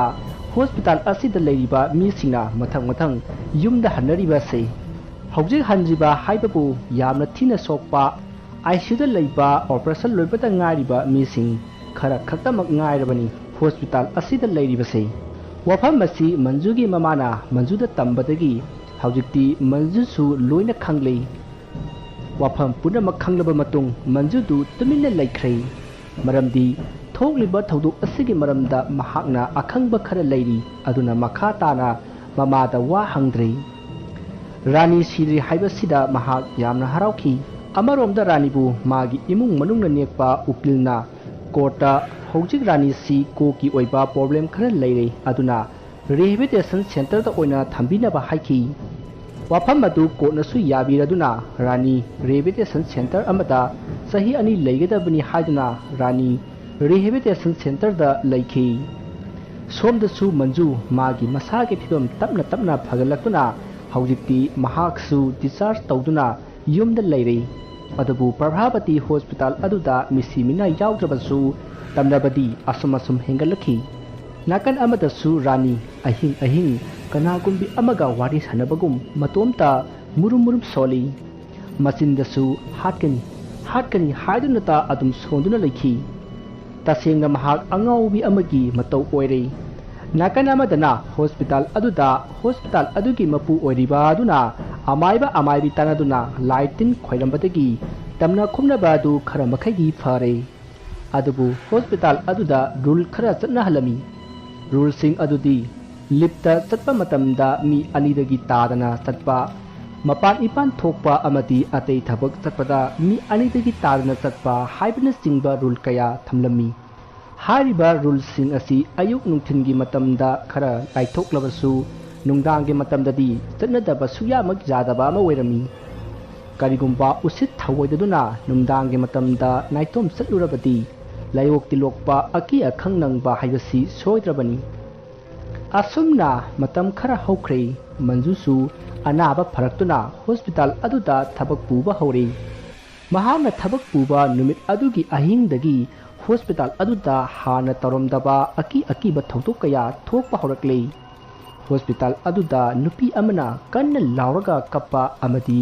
hospital adugi mi singa leiriba phamungsing adugi kangkhata mi leibagi mawong tawpa maram irei leitana mathakta thamba pot makhada tarakpa asna singba kaya tawraki masi punamak hospital aduda leiriba doctor nurse amati anaba sing amati sebari sing loina khangi adubu hauji makidi kaisu thoidokpa asok apan layok tilokpa yawdapanina ka hena kinabadi oidri asumna manjuna hospital aduda hek lakpaga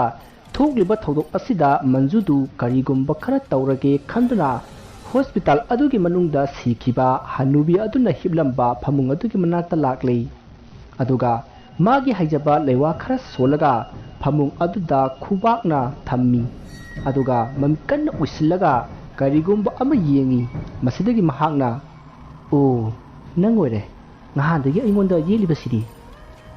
masi hairaga mahak lai ama khoiram lamlaga nurse ki room da laklaga tuminna phamlaga lei atopada leiriba nurse ate iduna kaidoroge manju haina hangi maduda manjuna kaisu tawdeda ai yumda halage hairamlaga ahing aduda mahak yumda hananaba sem sarai adubu manjudi nupi oibanina mahak matomda yumda hanbadu nungairoi haiduna nurse ate sing aduna yaramdi karigumba chatpa tarabasu yumgi mi ama kauraga satlu haina yamna kana haiki adubu manjuna yakhidrei masidagi mahak matomta magi gari adu thauduna prabhavati hospital adudagi thaudoraklei matamsi ahingi pung ama taraklabani mahangna asumna matomta chatkhiba aduda hospital da leiriba nurse amana manjugi imungda phone tawduna manjudu yumda haithakhrabani khambasu yadi haina pau pirami masidagi manjugi imung manungdu manjubu goknabagidamak hospital lomda laklei somda nakan amadana manjudu magi yumlomda chatkidi miyoi amagi mayumda oina chakki maramasina manjubu wokpa lakhiba manjugi imung manungna manjuga thingnakhidi phone tawrabasu switch off leikhi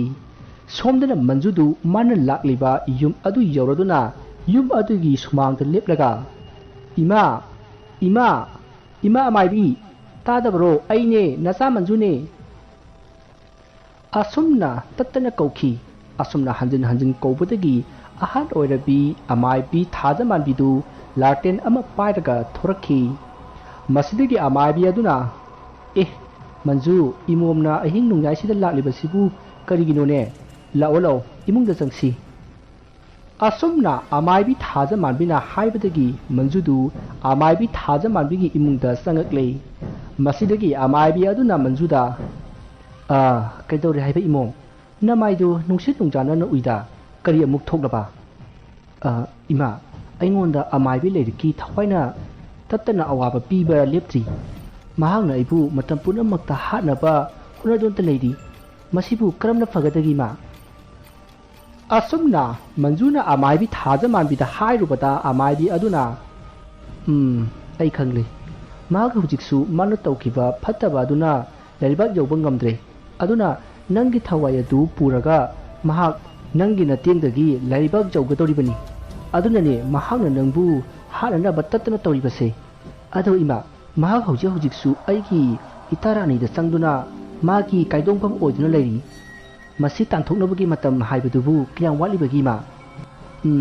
imo aidi lerikna adu hakna phattaba thawai ama oirakani haibadi khaludabani hujiksu mahakna handrabanina amai bi thajaman bi aise kanano haibadu mangonda fajana khangan bataretana mahakna ingonda tainaba ngamdraga karigi nangonda tainariba adu yamna pangdaba thabak asida kaisu khangjidaba imom rani bu mahakna khulai wene sizinaba aduga imom manjubuna thawai launaba hotnaba khanganidana dubudi asumna amai bi thajaman bidu yamna saurami aduga manjuda hairi tari breimom nanga aigana hayeng pungpha masimaktada lai ama khwiramdaba yararoi lai ase ibanina ahing nungyai khwiramgadabani aduna nangna hayengse rani ge manakta chatlu aduga magi masaga loinaraga leiba phanek natraga phurit ama poru aduga ne yenghoi magi samkhara amadi I mari kharaga su yauru masi soiba yade ko hoi ma ai sodina tawrage adudi ma ai amuk hanjarakhage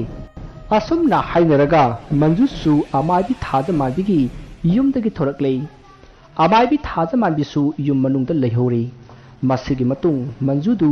magi yumlomda laklei mahangna yum yawbada magi ahan lamanna yamna saurami phone su switch off thammi aduga sida chatke haibasu hairamde haiduna yamna sairami adubu sairiba ngangliba singatu manada haptana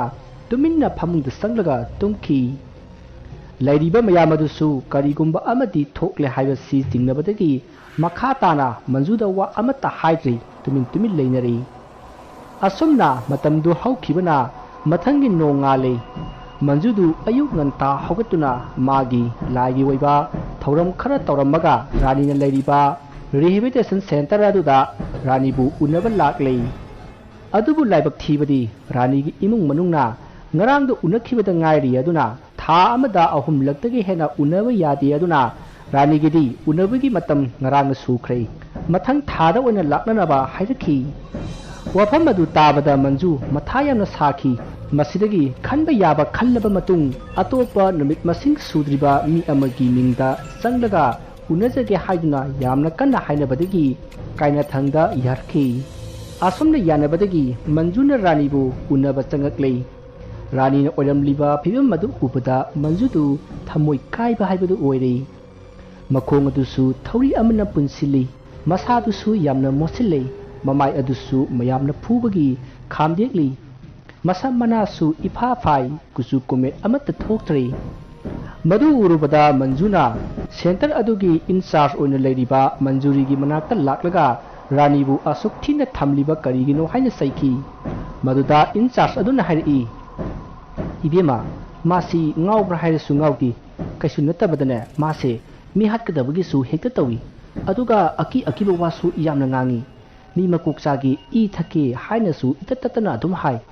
aduga kaisu natabadusune wakal khangta tar egane center asida leiriba mi singse ana layengbasu adum tawi aduga mathanta su yam kapi aduga nebema mana manjugi ming toina palli aina manju haise kanano na hangbadane mabu kanbiba lakadaba laine na hairi adu ibemagi mingdu manju haiba natro mana hariba manju haibadubu nang oira jalo madam aidi khangdida adudi ado mana sumaina amul legise kayam kuirage adubudi ngarang ahingdagine mana sumaina he wakhal soiraadi sumaina pullaga he thami mana atopa mi kharaga su phunabadagi mamai mami su khara sokhrene ado madam ai magi anaba se phanaba lai ama khoiramge na tawbane ado magi seliba mafi se ai pukhrage aduga se sigi phi hanbasi oina silasi aduga sam khara su I khara su pukhigadabane ado madam na khara phanaba sinbiyo hoi hoi adubudi ai singe mase mayam iru chapamdo oina pusilasi aduga I haibadu sulawase ha nangi sumaina magi imung manung na sune maiba poraktana lai yamna khoiram khraba janida adubu ifat phatine ngarang la amba amaiba dusu mana phubadagi yamna thina soklena haidana hospital da laikibani asumna waris hana sana lakpana rani gi manak jawri matamadudadi rani du kaisu tawtaba magum leirami mahangna manju ubata yamna harau kawri aduga yamna su kapki ngahan khaimabu unaba laktiba karigino haiduna yamna waraurami masidagi ranina mahaksu masa kankalapata ngairi aduna laktabani haina wari sanare masidagi manjuna mana lakpagi maramadu hairami amadi mana pamliba ponam singatu pinenaba so hairami adumna he hairubada haujiktada kaisu taramdaba ranidu akiba sapta ama tawba horakle aduga manjubu hadanaba tawba horaki mayamna ranibu khamlami adubu ranina mapanga kanba hen khibana mayamna mabu laksinbada awaba ama oirami adubu namduna magi khutumbi adu lenthallaga I khara laure aduga I adu manjuna porakpa ligligi apipa patra amata hapsili masigi matung mahangna porakpa kati amana ranigi masamatu khara kakle aduga rumal anguba amada yomsillaga magi bekta hapsili asumna thabak adu mathang tawrakpata ranidi hanadagi sauba asum hengalakna kanna lauri adubu angakpadi mahangna lauriba khonjal adu ani thoki amana mahak masagini aduga amana hanubi adugi khonjalni masidagi manjuna ranigi mafi adu namduna hongdoklami aduga magi bekta hapsille masigi matung atupa phi anuba amamuk sinbirami masidagi mahak thabak loirabanina ranigi manaktagi hankinaba thorang tawrakle matamasida manjuna center adugi incharge aduda foreign ahingdi ranisi bera yamna karakani aduna yamna khara cheksinna pullaga thambiyo haramlaga mahak mafam adu thadok lamaga mayum lomda lakle mahakna salamdaida ranida munna yenglaga kaplammi aduga rani nang war suwana ngasi ahing sidi khanguko asumna haramlaga mahak kaptuna yum lomda lakle asumna matamdu asumasum haujin khibana numidang wairakle somda amaibi thaja manbisu lai khoiramnaba potsai kaya langli aduga manjisu horel lai khoirambada sangadaba polam kaya magi bekta wakhal tawraga hapchali masigi matung manjuna magi mamada mahaki lai khoiramba ama chatkadori aduna chatminasi haiki wafam aduda mamasu harau yarakle mamada natana magi mapasu chatkani haiduna makhoi ahum punna amaibi thaja manbigi yumda lakle makhoina lakpadu numit pungta tari masidagi manjuna amaibi thaja manbigi sumangda sangaklaga kaurami hek kaubaga amaibi adusu thorakle aduga manju amadi magi mama mapabu imungda sanganaba haibadagi makhoi punna imungda sangakle yumdu maitei yumsani ina sukupi yamna ingna lei maduda manjugi mapana ima yumsibu ima itomta lebibro kanamata udabasiba asumna manjugi mapana amaibi thaja manbida hanglubada manjuna oina pakhum pirai babung ima sigini haibada kanamata leitre mahang matomdane yumsida leirise asumna hainarakpada amaibi thaja mamina ibungo aigi isa isu aigi ipuroiba punama hingsabi amana chakhredana madugi hingsabi-duna aigi isa iwada natana imo manjubusu ranibusu saranaba honarakli masidagi kalhawdaba yadabanine hoi imana khara phanaba sinbiduna isa singje kanbiyu asomna hainaringai matamdu phanu yamna thengjalakli masidagi amaibi thaja manbi amadi manjuna lai khoiramnaba thorang tawrakli manjugi mapaga mamagadi tuminna jaga amada phamlaga leiri manjuga thaja manbigana sindurna layek ama yi aduga makoina sindura adugi manungda makoina potlam kayamarum thammi masidagi manjuna su mana porakpa rani gi sam I amadi rani gi phane adu layek adugi mathaka thami asumna thorang tongnari ngai matam adu ahingi matam hoirakle masidagi amabi aduna lai khoiramnaba tawrasi haiduna candle gi maira khara sukhatli masidagi machinda lairon khara sonduna manjuna porakpa I adu hapliba pata adu makhum hangdoi aduga manjugi mama mapada hai hai nakhoi tawko mafam masida aki ba thawdo khara thulakani aduga yamna tamthiba thawai amasu lakani lakliba thawai aduna nakhoi pu pukhinaba honarakani aduna mana pukhiba ngamdanaba nakhoi na phamliba lairiba mafam adudagi hendokpa yadeko asumna hairaga amaibi thadamanbidu khongrai challaga phamdaraga leiri magi mamangdasu manjudu khongrai challaga phamli masidagi amaibi thadamanbina lairon khara sonba horakle aduga magi mamangda legiba manjusu mamit uisinduna lewa khara soli asumna tawrakpada nakan amada leiriba ranidu kanna lawba khongba horakle amati mahakpu pulliba adudagi nanthoknaba kanna honari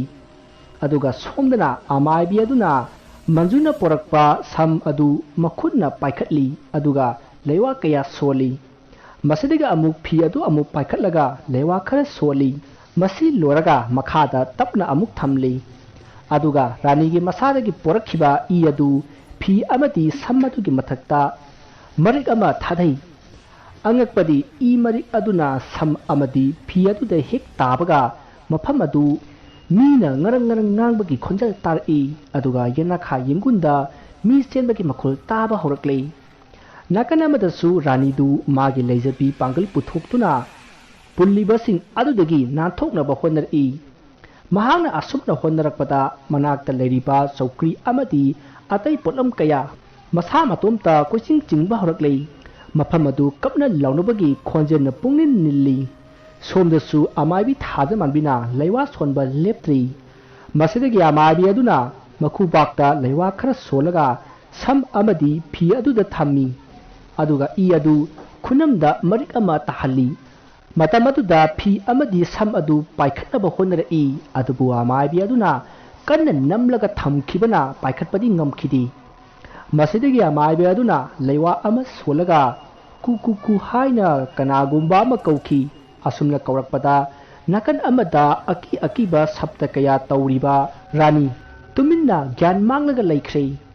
masidagi mayamna sensinduna mabu phamungda hifalli adubu punba adudi thadoklamdi kangthodoina amuk kanna punsinki somdana amaibi aduna ku haina kaubadagi rani da sanglamba thawai adu laklei aduga manju amadi amaibi thajamanbi anigi mayaida lepki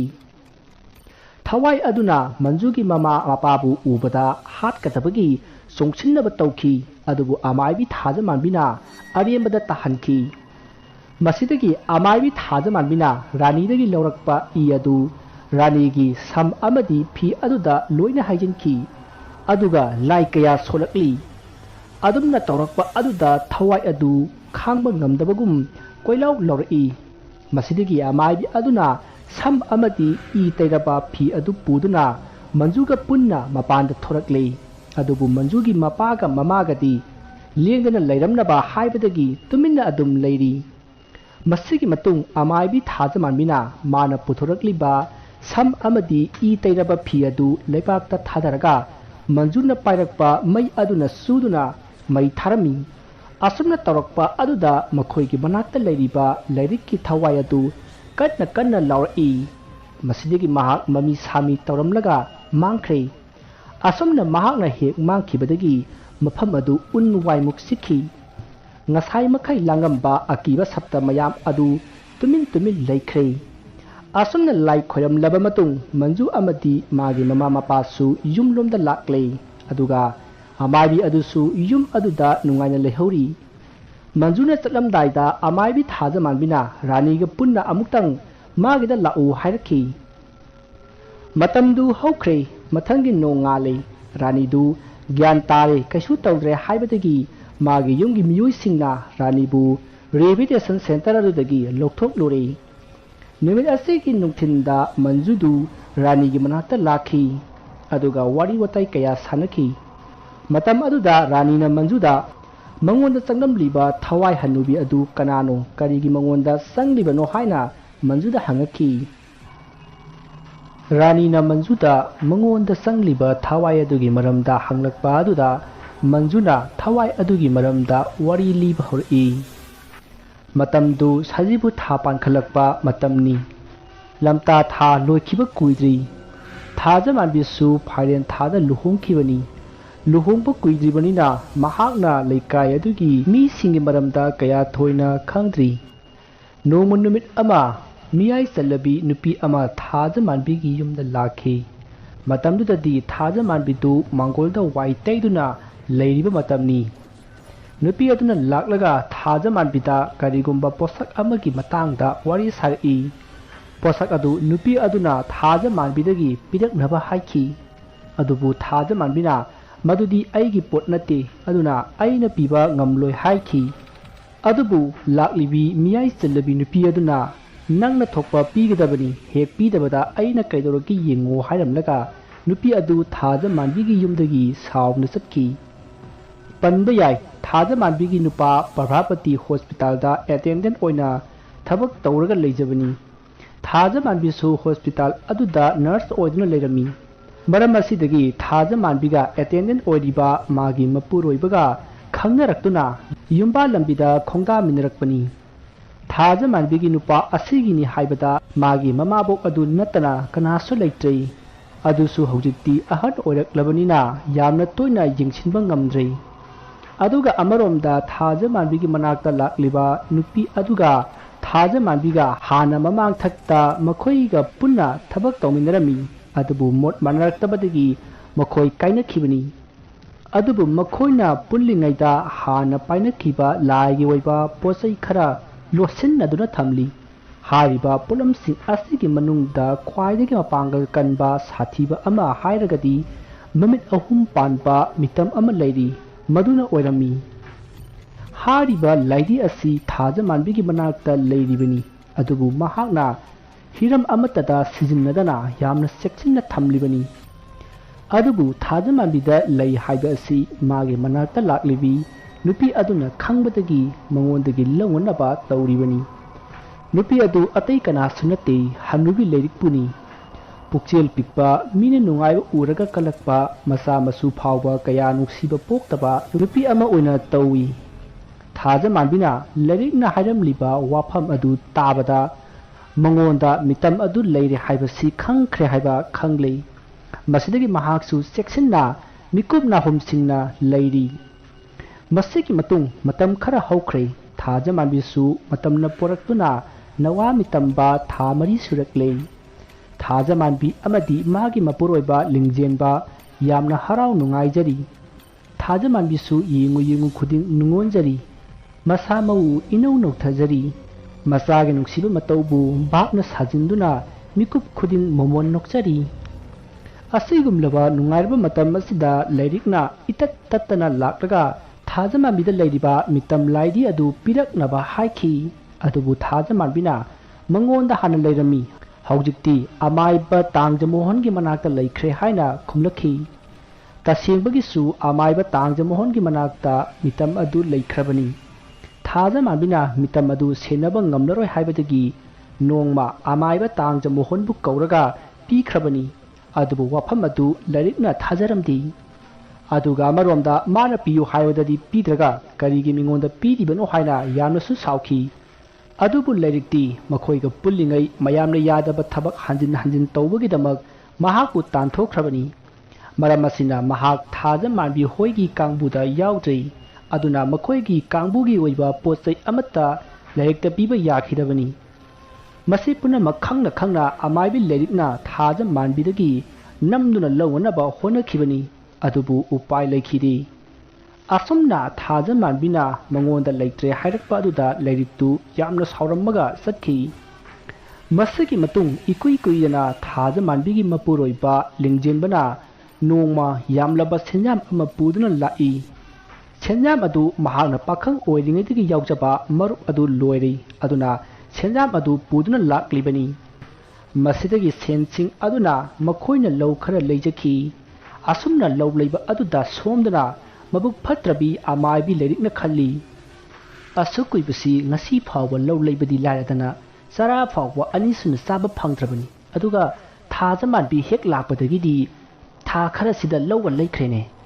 ꯃꯁꯤ ꯄꯨꯝꯅꯃꯛꯁꯦ ꯃꯉꯣꯟꯗ ꯂꯩꯔꯤꯕ ꯃꯤꯇꯝ ꯑꯗꯨꯅ ꯁꯣꯏꯗꯅ ꯑꯣꯏꯔꯝꯒꯅꯤ꯫ ꯑꯩ ꯍꯧꯖꯤꯛꯃꯛ ꯆꯠꯂꯒ ꯉꯁꯤꯗꯤ ꯅꯝꯗꯅ ꯂꯧꯗꯕ ꯌꯥꯗꯦ꯫ ꯑꯁꯨꯝꯅ ꯈꯜꯂꯒ ꯃꯍꯥꯛ ꯌꯥꯝꯅ ꯁꯥꯎꯅ ꯊꯥꯖ ꯃꯥꯟꯕꯤꯒꯤ ꯌꯨꯝꯗ ꯂꯥꯛꯂꯦ꯫ ꯑꯗꯨꯒ ꯊꯥꯖ ꯃꯥꯟꯕꯤꯗ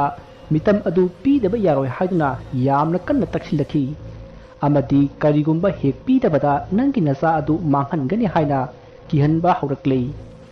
ꯑꯗꯨꯒꯨꯝꯂꯕ ꯂꯥꯏꯔꯤꯛꯀꯤ ꯋꯥꯐꯝ ꯑꯗꯨꯗ ꯊꯥꯖ ꯃꯥꯟꯕꯤꯁꯨ ꯁꯥꯎꯔꯛꯇꯨꯅ ꯑꯋꯥꯏ ꯑꯈꯨꯝ ꯇꯧꯗꯨꯅ ꯈꯟꯅꯈꯤ꯫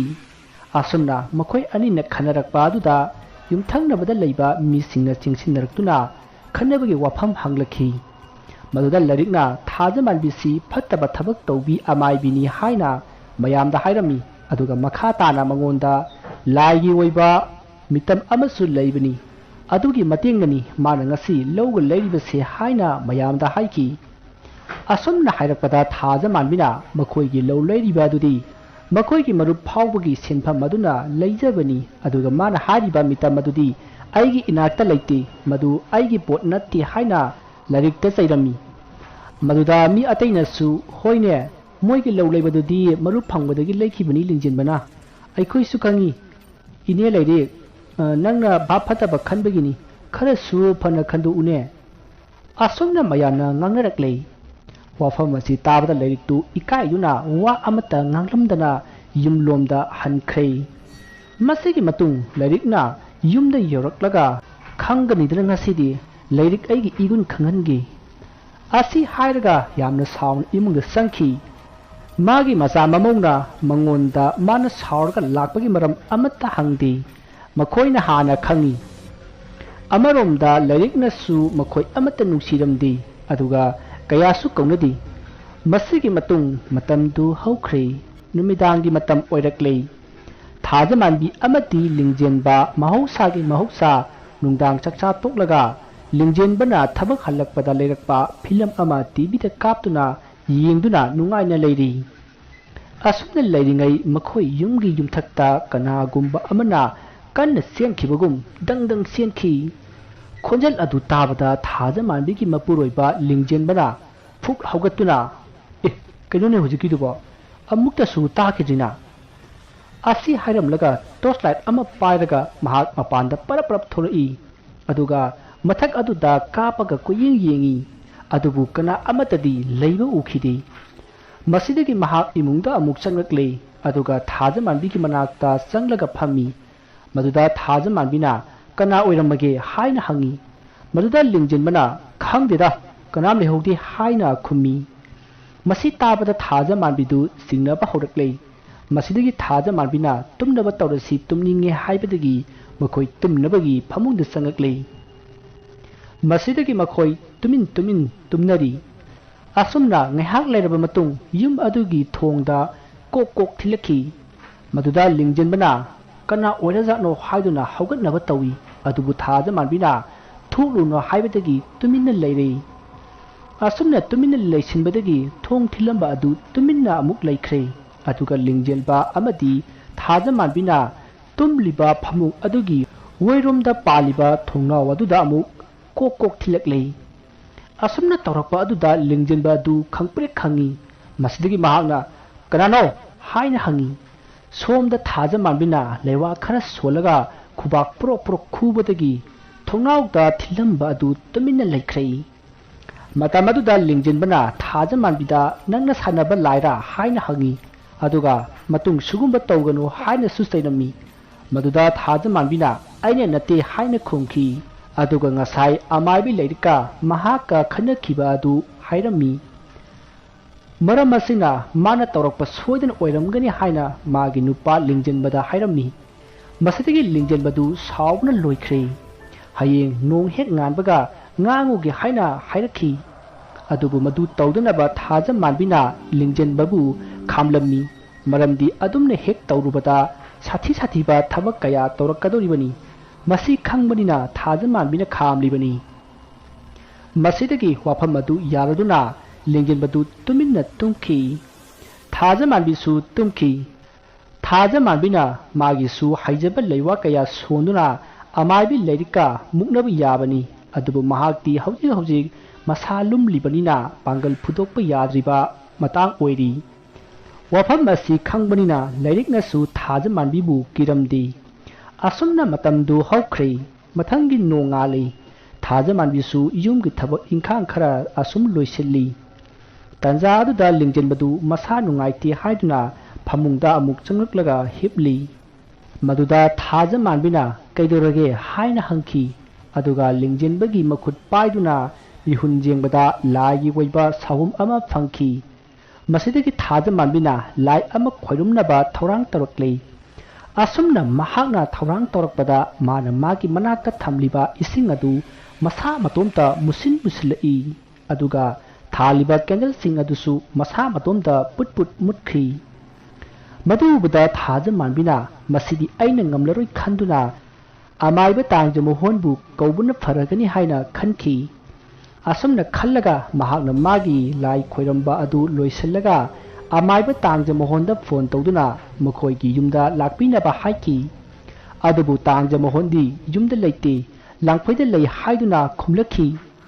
makhoigi amaibi tarukna semba kanglup amada amaiba tangje mohona khwaidagi haiba makhoi mayamgi lustingmani adubu mahakna sangdrabanina atupa ama amuk phone tawduna haiki maduda amaibi memana sodana laklage haiduna yabirakhi asumna amaibi memana yabiraktuna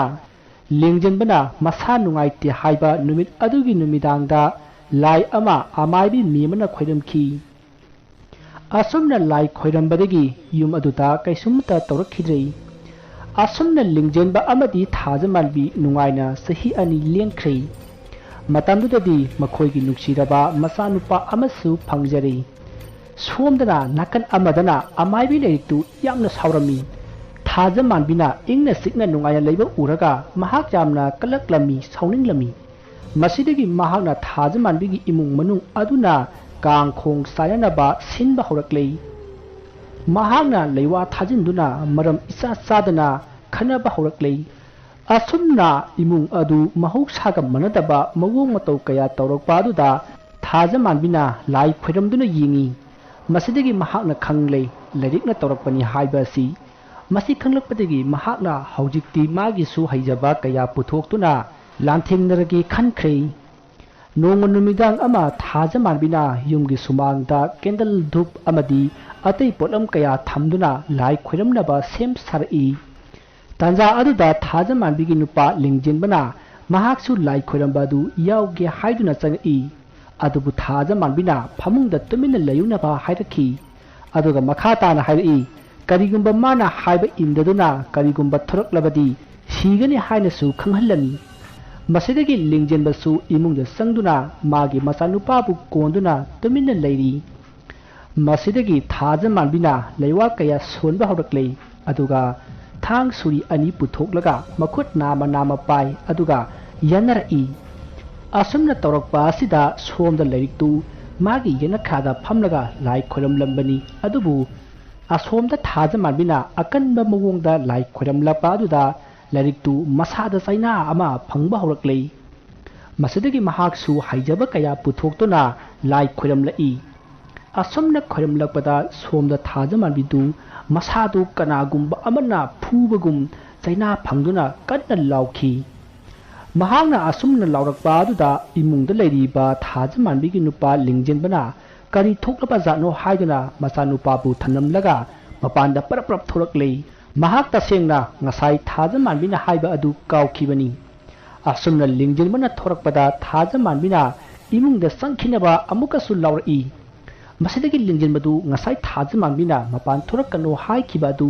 khangning ningsinglaktuna imungda paraprap changai somdasu lairik amadi thaja manbidu khanaba loisillaga imungda sangnakhi ꯊꯧꯗꯣꯛ ꯑꯁꯤꯒꯤ ꯃꯇꯨꯡ ꯅꯣꯡ ꯉꯥꯟꯕꯗ ꯌꯥꯝꯅ ꯊꯥꯖꯗꯅ ꯊꯥꯖ ꯃꯥꯟꯕꯤꯒꯤ ꯃꯄꯨꯔꯣꯏꯕ ꯂꯤꯡꯖꯦꯟꯕ ꯒꯥꯔꯤ accident ꯇꯧꯗꯨꯅ ꯍꯣꯁꯄꯤꯇꯥꯜꯗ ꯄꯨꯈꯠꯈꯤ ꯑꯗꯨꯕꯨ ꯀꯟꯕ ꯉꯝꯈꯤꯗꯦ꯫ ꯊꯥꯖ ꯃꯥꯟꯕꯤ ꯌꯥꯝꯅ ꯀꯞꯆꯈꯤ꯫ ꯃꯁꯤꯗꯒꯤ ꯃꯍꯥꯛꯁꯨ ꯁꯥꯎꯗꯨꯅ ꯑꯃꯥꯏꯕꯤ ꯂꯩꯔꯤꯛꯀꯤ ꯃꯊꯛꯇ ꯂꯃꯟ ꯈꯨꯝꯒꯅꯤ ꯍꯥꯏꯅ ꯋꯥꯁꯛꯈꯤ꯫ ꯑꯁꯨꯝꯅ ꯃꯇꯝ ꯈꯔ ꯍꯧꯈ꯭ꯔꯦ, ꯊꯥ ꯀꯌꯥ ꯍꯧꯈ꯭ꯔꯦ, ꯆꯍꯤ ꯀꯌꯥ ꯍꯧꯈ꯭ꯔꯦ꯫ ꯍꯧꯖꯤꯛꯇꯤ ꯊꯥꯖ ꯃꯥꯟꯕꯤꯁꯨ ꯑꯍꯟ ꯑꯣꯏꯁꯜꯂꯛꯂꯦ꯫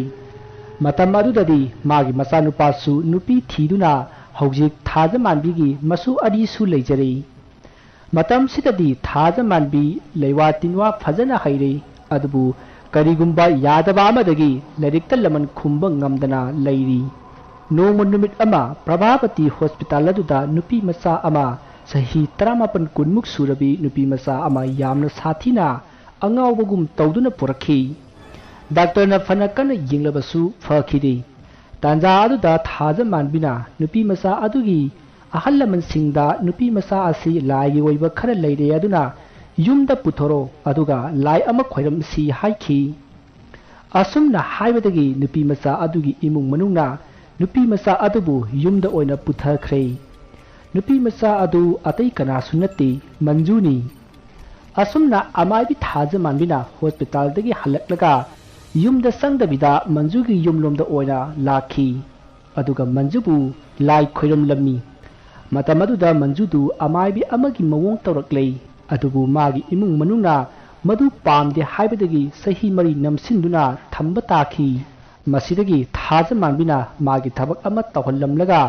ꯃꯟꯖꯨꯕꯨ ꯆꯍꯤ 4 ꯃꯉꯣꯟꯗ ꯑꯃꯥꯏꯕꯤ ꯆꯪꯂꯛꯇꯅꯕ ꯅꯝꯁꯤꯟꯕꯤꯒꯦ ꯍꯥꯏꯅ ꯑꯃꯥꯏꯕꯤ ꯊꯥꯖ ꯃꯥꯟꯕꯤꯅ ꯈꯟꯈ꯭ꯔꯦ꯫ ꯃꯁꯤꯗꯒꯤ ꯊꯥꯖ ꯃꯥꯟꯕꯤꯅ ꯃꯟꯖꯨꯗ ꯃꯥꯒꯤ ꯃꯇꯦꯡ ꯄꯥꯡꯅꯕ ꯃꯉꯣꯟꯗ ꯂꯥꯏꯔꯤꯛꯅ ꯇꯧꯈꯤꯕ ꯐꯠꯇꯕ ꯈꯨꯗꯤꯡꯃꯛ ꯍꯥꯏꯔꯝꯃꯤ ꯑꯗꯨꯒ ꯃꯥꯒꯤ ꯃꯄꯨꯔꯣꯏꯕꯁꯨ ꯍꯥꯠꯈ꯭ꯔꯦ ꯍꯥꯏꯅ ꯀꯞꯇꯨꯅ ꯋꯥꯔꯤ ꯁꯥꯔꯝꯃꯤ꯫ ꯑꯗꯨꯅ ꯃꯥꯒꯤ ꯃꯇꯦꯡ ꯄꯥꯡꯕꯤꯗꯨꯅ ꯂꯥꯏꯔꯤꯛꯄꯨ ꯍꯥꯠꯄꯤꯌꯨ ꯍꯥꯏꯖꯕꯗ ꯃꯟꯖꯨꯁꯨ ꯌꯥꯈꯤ꯫ ꯃꯁꯤꯗꯒꯤ ꯑꯃꯥꯏꯕꯤ ꯊꯥꯖ ꯃꯥꯟꯕꯤ ꯑꯃꯗꯤ ꯃꯟꯖꯨꯅ ꯂꯥꯏ ꯑꯃ ꯅꯨꯃꯤꯠ ꯑꯗꯨꯗ ꯈꯣꯏꯔꯝꯈꯤ ꯑꯗꯨꯒ ꯑꯇꯣꯞꯄ ꯂꯥꯏ ꯈꯣꯏꯔꯝꯕ ꯑꯃꯅ ꯃꯊꯪ ꯅꯨꯃꯤꯠꯀꯤ ꯅꯨꯃꯤꯗꯥꯡꯗ ꯑꯣꯏꯅ ꯈꯣꯏꯔꯝꯃꯁꯤ ꯍꯥꯏꯗꯨꯅ ꯑꯃꯥꯏꯕꯤ ꯊꯥꯖ ꯃꯥꯟꯕꯤꯁꯨ ꯃꯌꯨꯝꯗ ꯍꯜꯂꯛꯂꯦ꯫ ꯁꯣꯝꯗꯅ ꯂꯥꯏꯔꯤꯛꯇꯨ ꯃꯁꯥꯗ ꯀꯔꯤꯒꯨꯝꯕ ꯑꯃ ꯐꯥꯎꯔꯛꯄꯗꯒꯤ ꯃꯥꯒꯤ ꯑꯣꯏꯕ ꯂꯥꯏ ꯑꯃ ꯈꯣꯏꯔꯝꯗꯨꯅ ꯌꯦꯡꯕꯗ ꯑꯃꯥꯏꯕꯤ ꯊꯥꯖ ꯃꯥꯟꯕꯤꯅ ꯃꯥꯕꯨ ꯍꯥꯠꯅꯕꯒꯤ ꯑꯃꯥꯏꯕꯤ ꯑꯃꯒꯤ ꯃꯇꯦꯡ ꯂꯧꯈ꯭ꯔꯦ ꯍꯥꯏꯕꯁꯤ ꯈꯪꯂꯦ꯫ ꯃꯁꯤꯗꯒꯤ ꯃꯍꯥꯛꯅ ꯑꯃꯥꯏꯕꯤ ꯊꯥꯖ ꯃꯥꯟꯕꯤꯒꯤ ꯃꯅꯥꯀꯣꯡꯗ ꯂꯩꯋꯥ ꯈꯔ ꯁꯤꯟꯗꯨꯅ ꯃꯥꯅ ꯍꯥꯏꯕꯗꯨ ꯇꯥꯍꯟꯈꯤ꯫ ꯍꯥꯏ ꯊꯥꯖ, ꯅꯪꯅ ꯑꯩꯕꯨ ꯍꯥꯠꯅꯕ ꯁꯤꯜꯂꯤꯕꯗꯣ ꯀꯥꯟꯅꯔꯣꯏ꯫ ꯍꯧꯖꯤꯛꯇꯤ ꯄꯨꯝꯅꯃꯛ ꯍꯧꯈ꯭ꯔꯕꯗꯤ ꯍꯧꯈ꯭ꯔꯦ꯫ ꯅꯪꯅ ꯇꯧꯔꯤꯗꯣ ꯑꯔꯦꯝꯕꯗ ꯃꯥꯡꯒꯅꯤ꯫ ꯑꯩꯗꯤ ꯇꯨꯃꯤꯟꯅ ꯂꯩꯖꯔꯕꯅꯤ, ꯅꯪꯁꯨ ꯇꯨꯃꯤꯟꯅ ꯂꯩꯔꯣ꯫ ꯑꯁꯨꯝꯅ ꯍꯥꯏꯔꯛꯄꯗ ꯊꯥꯖ ꯃꯥꯟꯕꯤꯅ ꯍꯣꯏ ꯐꯔꯦꯅꯦ, ꯅꯪꯅ ꯑꯗꯨꯝꯅ ꯍꯥꯏꯖꯔꯕꯗꯤ ꯑꯩꯁꯨ ꯅꯪꯕꯨ ꯃꯥꯡꯍꯟꯕ ꯍꯣꯠꯅꯕꯁꯦ ꯇꯣꯛꯂꯒꯦ ꯑꯗꯨꯒ ꯅꯪꯅ ꯑꯩꯒꯤ ꯏꯆꯥ ꯏꯃꯨꯒꯤ ꯄꯨꯟꯁꯤ ꯃꯥꯡꯍꯟꯅꯕ ꯁꯤꯜꯂꯤꯕꯗꯨꯁꯨ ꯈꯨꯗꯛꯇ ꯂꯦꯞꯄꯨ꯫ ꯃꯈꯣꯏꯒꯤ ꯃꯔꯥꯜ ꯀꯔꯤꯅꯣ? ꯑꯁꯨꯝꯅ ꯊꯥꯖ ꯃꯥꯟꯕꯤꯅ ꯍꯥꯏꯔꯨꯕꯗ ꯑꯃꯥꯏꯕꯤ ꯂꯥꯏꯔꯤꯛꯅ ꯀꯟꯅ ꯅꯣꯛꯂꯒ ꯍꯥꯏ ꯊꯥꯖ ꯍꯥꯏꯕꯤ ꯑꯄꯪꯕꯤ, ꯑꯩꯒꯤ ꯈꯨꯠꯇꯒꯤ ꯅꯪꯅ ꯅꯪꯒꯤ ꯅꯆꯥ ꯅꯃꯧ ꯅꯁꯨꯁꯤꯡꯕꯨ ꯀꯟꯕ ꯉꯝꯕ꯭ꯔꯥ ꯍꯥꯏꯕꯗꯣ ꯌꯦꯡꯖꯧ꯫ ꯑꯁꯤ ꯍꯥꯏꯔꯝꯂꯒ ꯇꯨꯃꯤꯟꯅ ꯂꯩꯈ꯭ꯔꯦ꯫ ꯊꯥꯖ ꯃꯥꯟꯕꯤꯗꯨ ꯀꯔꯤꯕꯨ ꯊꯣꯛꯂꯒꯗꯕꯅꯣ ꯈꯟꯕꯗ ꯌꯥꯝꯅ ꯂꯥꯡꯇꯛꯅꯈꯤ ꯑꯃꯗꯤ ꯃꯆꯥ ꯃꯃꯧ ꯃꯁꯨꯁꯤꯡꯒꯤꯗꯃꯛꯇ ꯃꯍꯥꯛꯅ ꯑꯁꯣꯏ ꯑꯉꯥꯝ ꯌꯥꯎꯗꯅꯕ ꯃꯈꯨꯠꯁꯤꯡ ꯑꯗꯨꯗ ꯑꯃꯨꯕ ꯂꯪꯍꯨꯝ ꯑꯃꯃꯝ ꯀꯤꯕꯤꯔꯝꯃꯤ꯫ ꯃꯁꯤꯒꯤ ꯃꯇꯨꯡ ꯃꯊꯪꯒꯤ ꯅꯨꯃꯤꯠꯅꯤ꯫ ꯑꯃꯥꯏꯕꯤ ꯊꯥꯖ ꯃꯥꯟꯕꯤꯗꯨ ꯃꯟꯖꯨꯒꯤ ꯃꯅꯥꯛꯇ ꯂꯥꯛꯂꯒ ꯂꯥꯏꯗꯨ ꯍꯧꯖꯤꯛ ꯍꯦꯛꯇ ꯈꯣꯏꯔꯝꯂꯁꯤ, ꯅꯨꯡꯗꯥꯡ ꯌꯧꯔꯕꯗꯤ ꯌꯥꯔꯔꯣꯏ, ꯑꯩꯈꯣꯏꯅ ꯇꯧꯔꯤꯕ ꯑꯁꯤ ꯂꯥꯏꯔꯤꯛꯅ ꯈꯪꯈ꯭ꯔꯦ ꯍꯥꯏꯅ ꯄꯥꯎ ꯇꯝꯂꯝꯃꯤ꯫ ꯃꯁꯤꯗꯒꯤ ꯃꯟꯖꯨꯁꯨ ꯍꯣꯏ ꯍꯥꯏꯗꯨꯅ ꯌꯥꯔꯦ꯫ ꯑꯁꯨꯝꯅ ꯂꯥꯏ ꯈꯣꯏꯔꯝꯂꯛꯏ꯫ ꯊꯥꯖ ꯃꯥꯟꯕꯤ ꯃꯇꯣꯝꯇꯅ ꯂꯥꯏ ꯑꯁꯤ ꯈꯣꯏꯔꯝꯕ ꯌꯥꯕꯅꯤ ꯑꯗꯨꯕꯨ ꯃꯍꯥꯛꯅ ꯈꯣꯏꯔꯝꯒꯗꯧꯔꯤꯕ ꯂꯥꯏ ꯑꯁꯤꯗ ꯅꯧꯅ ꯑꯃꯥꯏꯕꯤ ꯆꯪꯅꯕꯒꯤ ꯂꯥꯏ ꯁꯥꯗꯣꯡꯂꯛꯄ ꯑꯃ ꯗꯔꯀꯥꯔ ꯑꯣꯏꯕꯗꯒꯤ ꯃꯟꯖꯨꯕꯨ ꯃꯍꯥꯛꯅ ꯃꯇꯦꯡ ꯄꯥꯡꯍꯟꯈꯤꯕꯅꯤ꯫ ꯑꯗꯨꯒ ꯑꯃꯔꯣꯝꯗ ꯃꯟꯖꯨꯗꯤ ꯂꯩꯋꯥ ꯇꯤꯟꯋꯥ ꯀꯌꯥ ꯊꯣꯏꯅ ꯑꯃꯠꯇ ꯈꯪꯗꯦ꯫ ꯄꯨꯝꯅꯃꯛ ꯊꯥꯖ ꯃꯥꯟꯕꯤꯅ ꯇꯧꯒꯗꯧꯔꯤꯕꯅꯤ꯫ ꯇꯧꯕꯇꯕꯨ ꯃꯟꯖꯨꯒꯤ ꯃꯤꯡꯗ ꯂꯥꯏ ꯑꯁꯤ ꯈꯣꯏꯔꯝꯕ ꯈꯛꯇꯅꯤ꯫ ꯑꯁꯨꯝꯅ ꯂꯥꯏ ꯈꯣꯏꯔꯝꯕ ꯍꯧꯔꯛꯄꯗ ꯁꯣꯝꯗ ꯑꯃꯥꯏꯕꯤ ꯂꯥꯏꯔꯤꯛꯇꯨ ꯃꯁꯥꯗꯨ ꯏꯁꯣꯟ ꯁꯣꯊꯕꯒꯨꯝ ꯋꯥꯈꯜ ꯃꯥꯡꯕꯒꯨꯝ ꯇꯧꯔꯛꯂꯦ꯫ ꯃꯁꯤꯗꯒꯤ ꯃꯍꯥꯛꯅ ꯊꯥꯖ ꯃꯥꯟꯕꯤꯒꯤ ꯌꯨꯝꯗ ꯂꯥꯛꯂꯒ ꯑꯐꯕ ꯁꯥꯔꯒ ꯊꯥꯖ ꯃꯥꯟꯕꯤꯒꯤ ꯃꯆꯥ ꯃꯃꯧ ꯑꯃꯗꯤ ꯃꯁꯨꯁꯤꯡꯗ ꯀꯤꯔꯤꯕ ꯂꯪꯍꯨꯝꯁꯤꯡ ꯑꯗꯨ ꯂꯧꯊꯣꯛꯂꯝꯃꯤ꯫ अमरोमदा लरिकना हाना थाजिनखिबा लैवा कया अदुना थाजमानबिगी मचा ममो मसुसिंग अदु लरिकना हारिबा मखै थाजरमी अमदि यारमी मसिदगी लरिकसु मयुमदा हनख्रे महाकना मयुम यौबदा मकोक यामना ngorखि मरम असिना महाक फमुंगदा हिपलगा अदुमक लैखि सोमदना थाजमानबिगी मचानुपा ममौ अमदि मसुसिंग अदु थाजमानबिगी ममौ नुपि अदुगी मपामदा सत्लुसि हाइदुना मखोई पुन्ना गारीदा तोंगलगा थौरखि सोमदा थाजमानबिसु लाई खोरंबा लोइरगा मंजुगा वारी वताई कया सानरी अमदि मंजुगी इमुंग मनुंगसिंगा मंजुदा लैरिबा लाइगी वैबा साहुमबसी नमसिनबगी थौरमदु हायेंग तौसि हाइदुना वारी सानरी असुमना वारी सानरिङै थाजमानबिगी फोनदा कॉल अमा लाखि मरुदा मागी मचानुपा ममौ मसु पुनमक एक्सीडेंट थोकपदगी हॉस्पिटल लैरे हाइदुना पाव पिरखि पाव अदु ताबदा थाजमानबी ज्ञान मांख्रे असुमना थाजमानबिगी मचा ममौ मसु पुनमक एक्सीडेंट अदुदा मपुंसी लोइखि थाजमानबिसु थौदौ अदुदगी अंगावबी अमगुम लैखि अदुबु महाकना मंजुगी लाई अदुबदी सही मरी नमसिन बिरंखि मसिगी मतुंग थाजमानबिना मंजुबु मागे युमदा पुदुना मागे पुसिदा लैरिकी लाइसिंग अमदी लरिकना करिमता तौबं ngamaktanaba lai khoirambikhi मसिगी मतुंग सही मंगा हेना हौख्रे मंजू अमदी रानीसु प्रभावती हॉस्पिटल अदुदा नर्स ओइदुना लैख्रे अदुबु सोमदसु आमाइबी लैरिक यामना कन्ना नारकपा सही मंगा हेलक्लबनी नोंगबा थांगजे नुमित अमदा आमाइबी लैरिक प्रभावती हॉस्पिटल अदुदा पुंसी लोइखि हनुबी अदुना सिरगा इंथोरकपदा मंजूगा रानीगना उखि मदुदा मंजुना अटेंडेंट अदुदा कनानो हाइना हंखि मदुदा अटेंडेंट अदुना नुपीनी हनुबीने नाबा यामना कुइरे हाइखिबदु लैरिकसिनी अदुबु मतम अदुददी मंजुना हनुबी अदु लैरिकनि हाइबा खंखिदि कोना थंगदा लैरिकना हिबलंबा फमुंग अदुदा लाइरोन खर सोलगा मंजुना यिंगरुबदा खंगलकनी अदुबु हनुबी अदुबु उबा नुमिता रानी ज्ञान मांगलगा वांथकी मतमदुदा रानीदा हनुबी अदुगी थवाय अदु संख्रबनी मरमदी महांगना मंजुबु हानबगिदमक्तनी मान हाटपति ngमखिदि मरमदी ngasai थाजमानबिना लैरिकना मंजुदा सोकपा पनबा ngमदनबा लाई खोइरमखिबा अदुना मरम ओइरगा मंजुददी लैरिककी थवायना सोकपा ngमखिदि मरम असिना रानीगी मसादा संगलगा मंजुबु हाननबा हंजिन हंजिन होनखिबनी मरम असिननी अहिंद लाक्लगा मंजुबु थावना थिनखिबदो मतमदुदा मंजुसु सिंगनबा खर लैबदगी रानीगी मतांगदा येंबा होरई मदुदा महाना थवाई अमना पुरे हाइबा खंगबदगी लाई खोरमनबा तौरिङैदा थोखिबा थौदोकनी आसोमना वाफम पुनमक मंजुना रानीदा लीदुना खंगहलमी अदुगा मखोय अनि आमाइबी थाजमानबिना लाओ हाइरखिबनिना मखोय अनि थाजमानबिगी मनाक्ता लाखि मसिदगी आमाइबी थाजमानबिना लाई कया खोइरमबिखि मसिदगी मंजू अमदी रानी महौसागुम नुंगाइना लैखि अदुगा प्रभावती हॉस्पिटल अदुदा तौरंबा फत्तबा खुदिमक फखिदुना महौसागी पुंसिदा हंजिनख्रे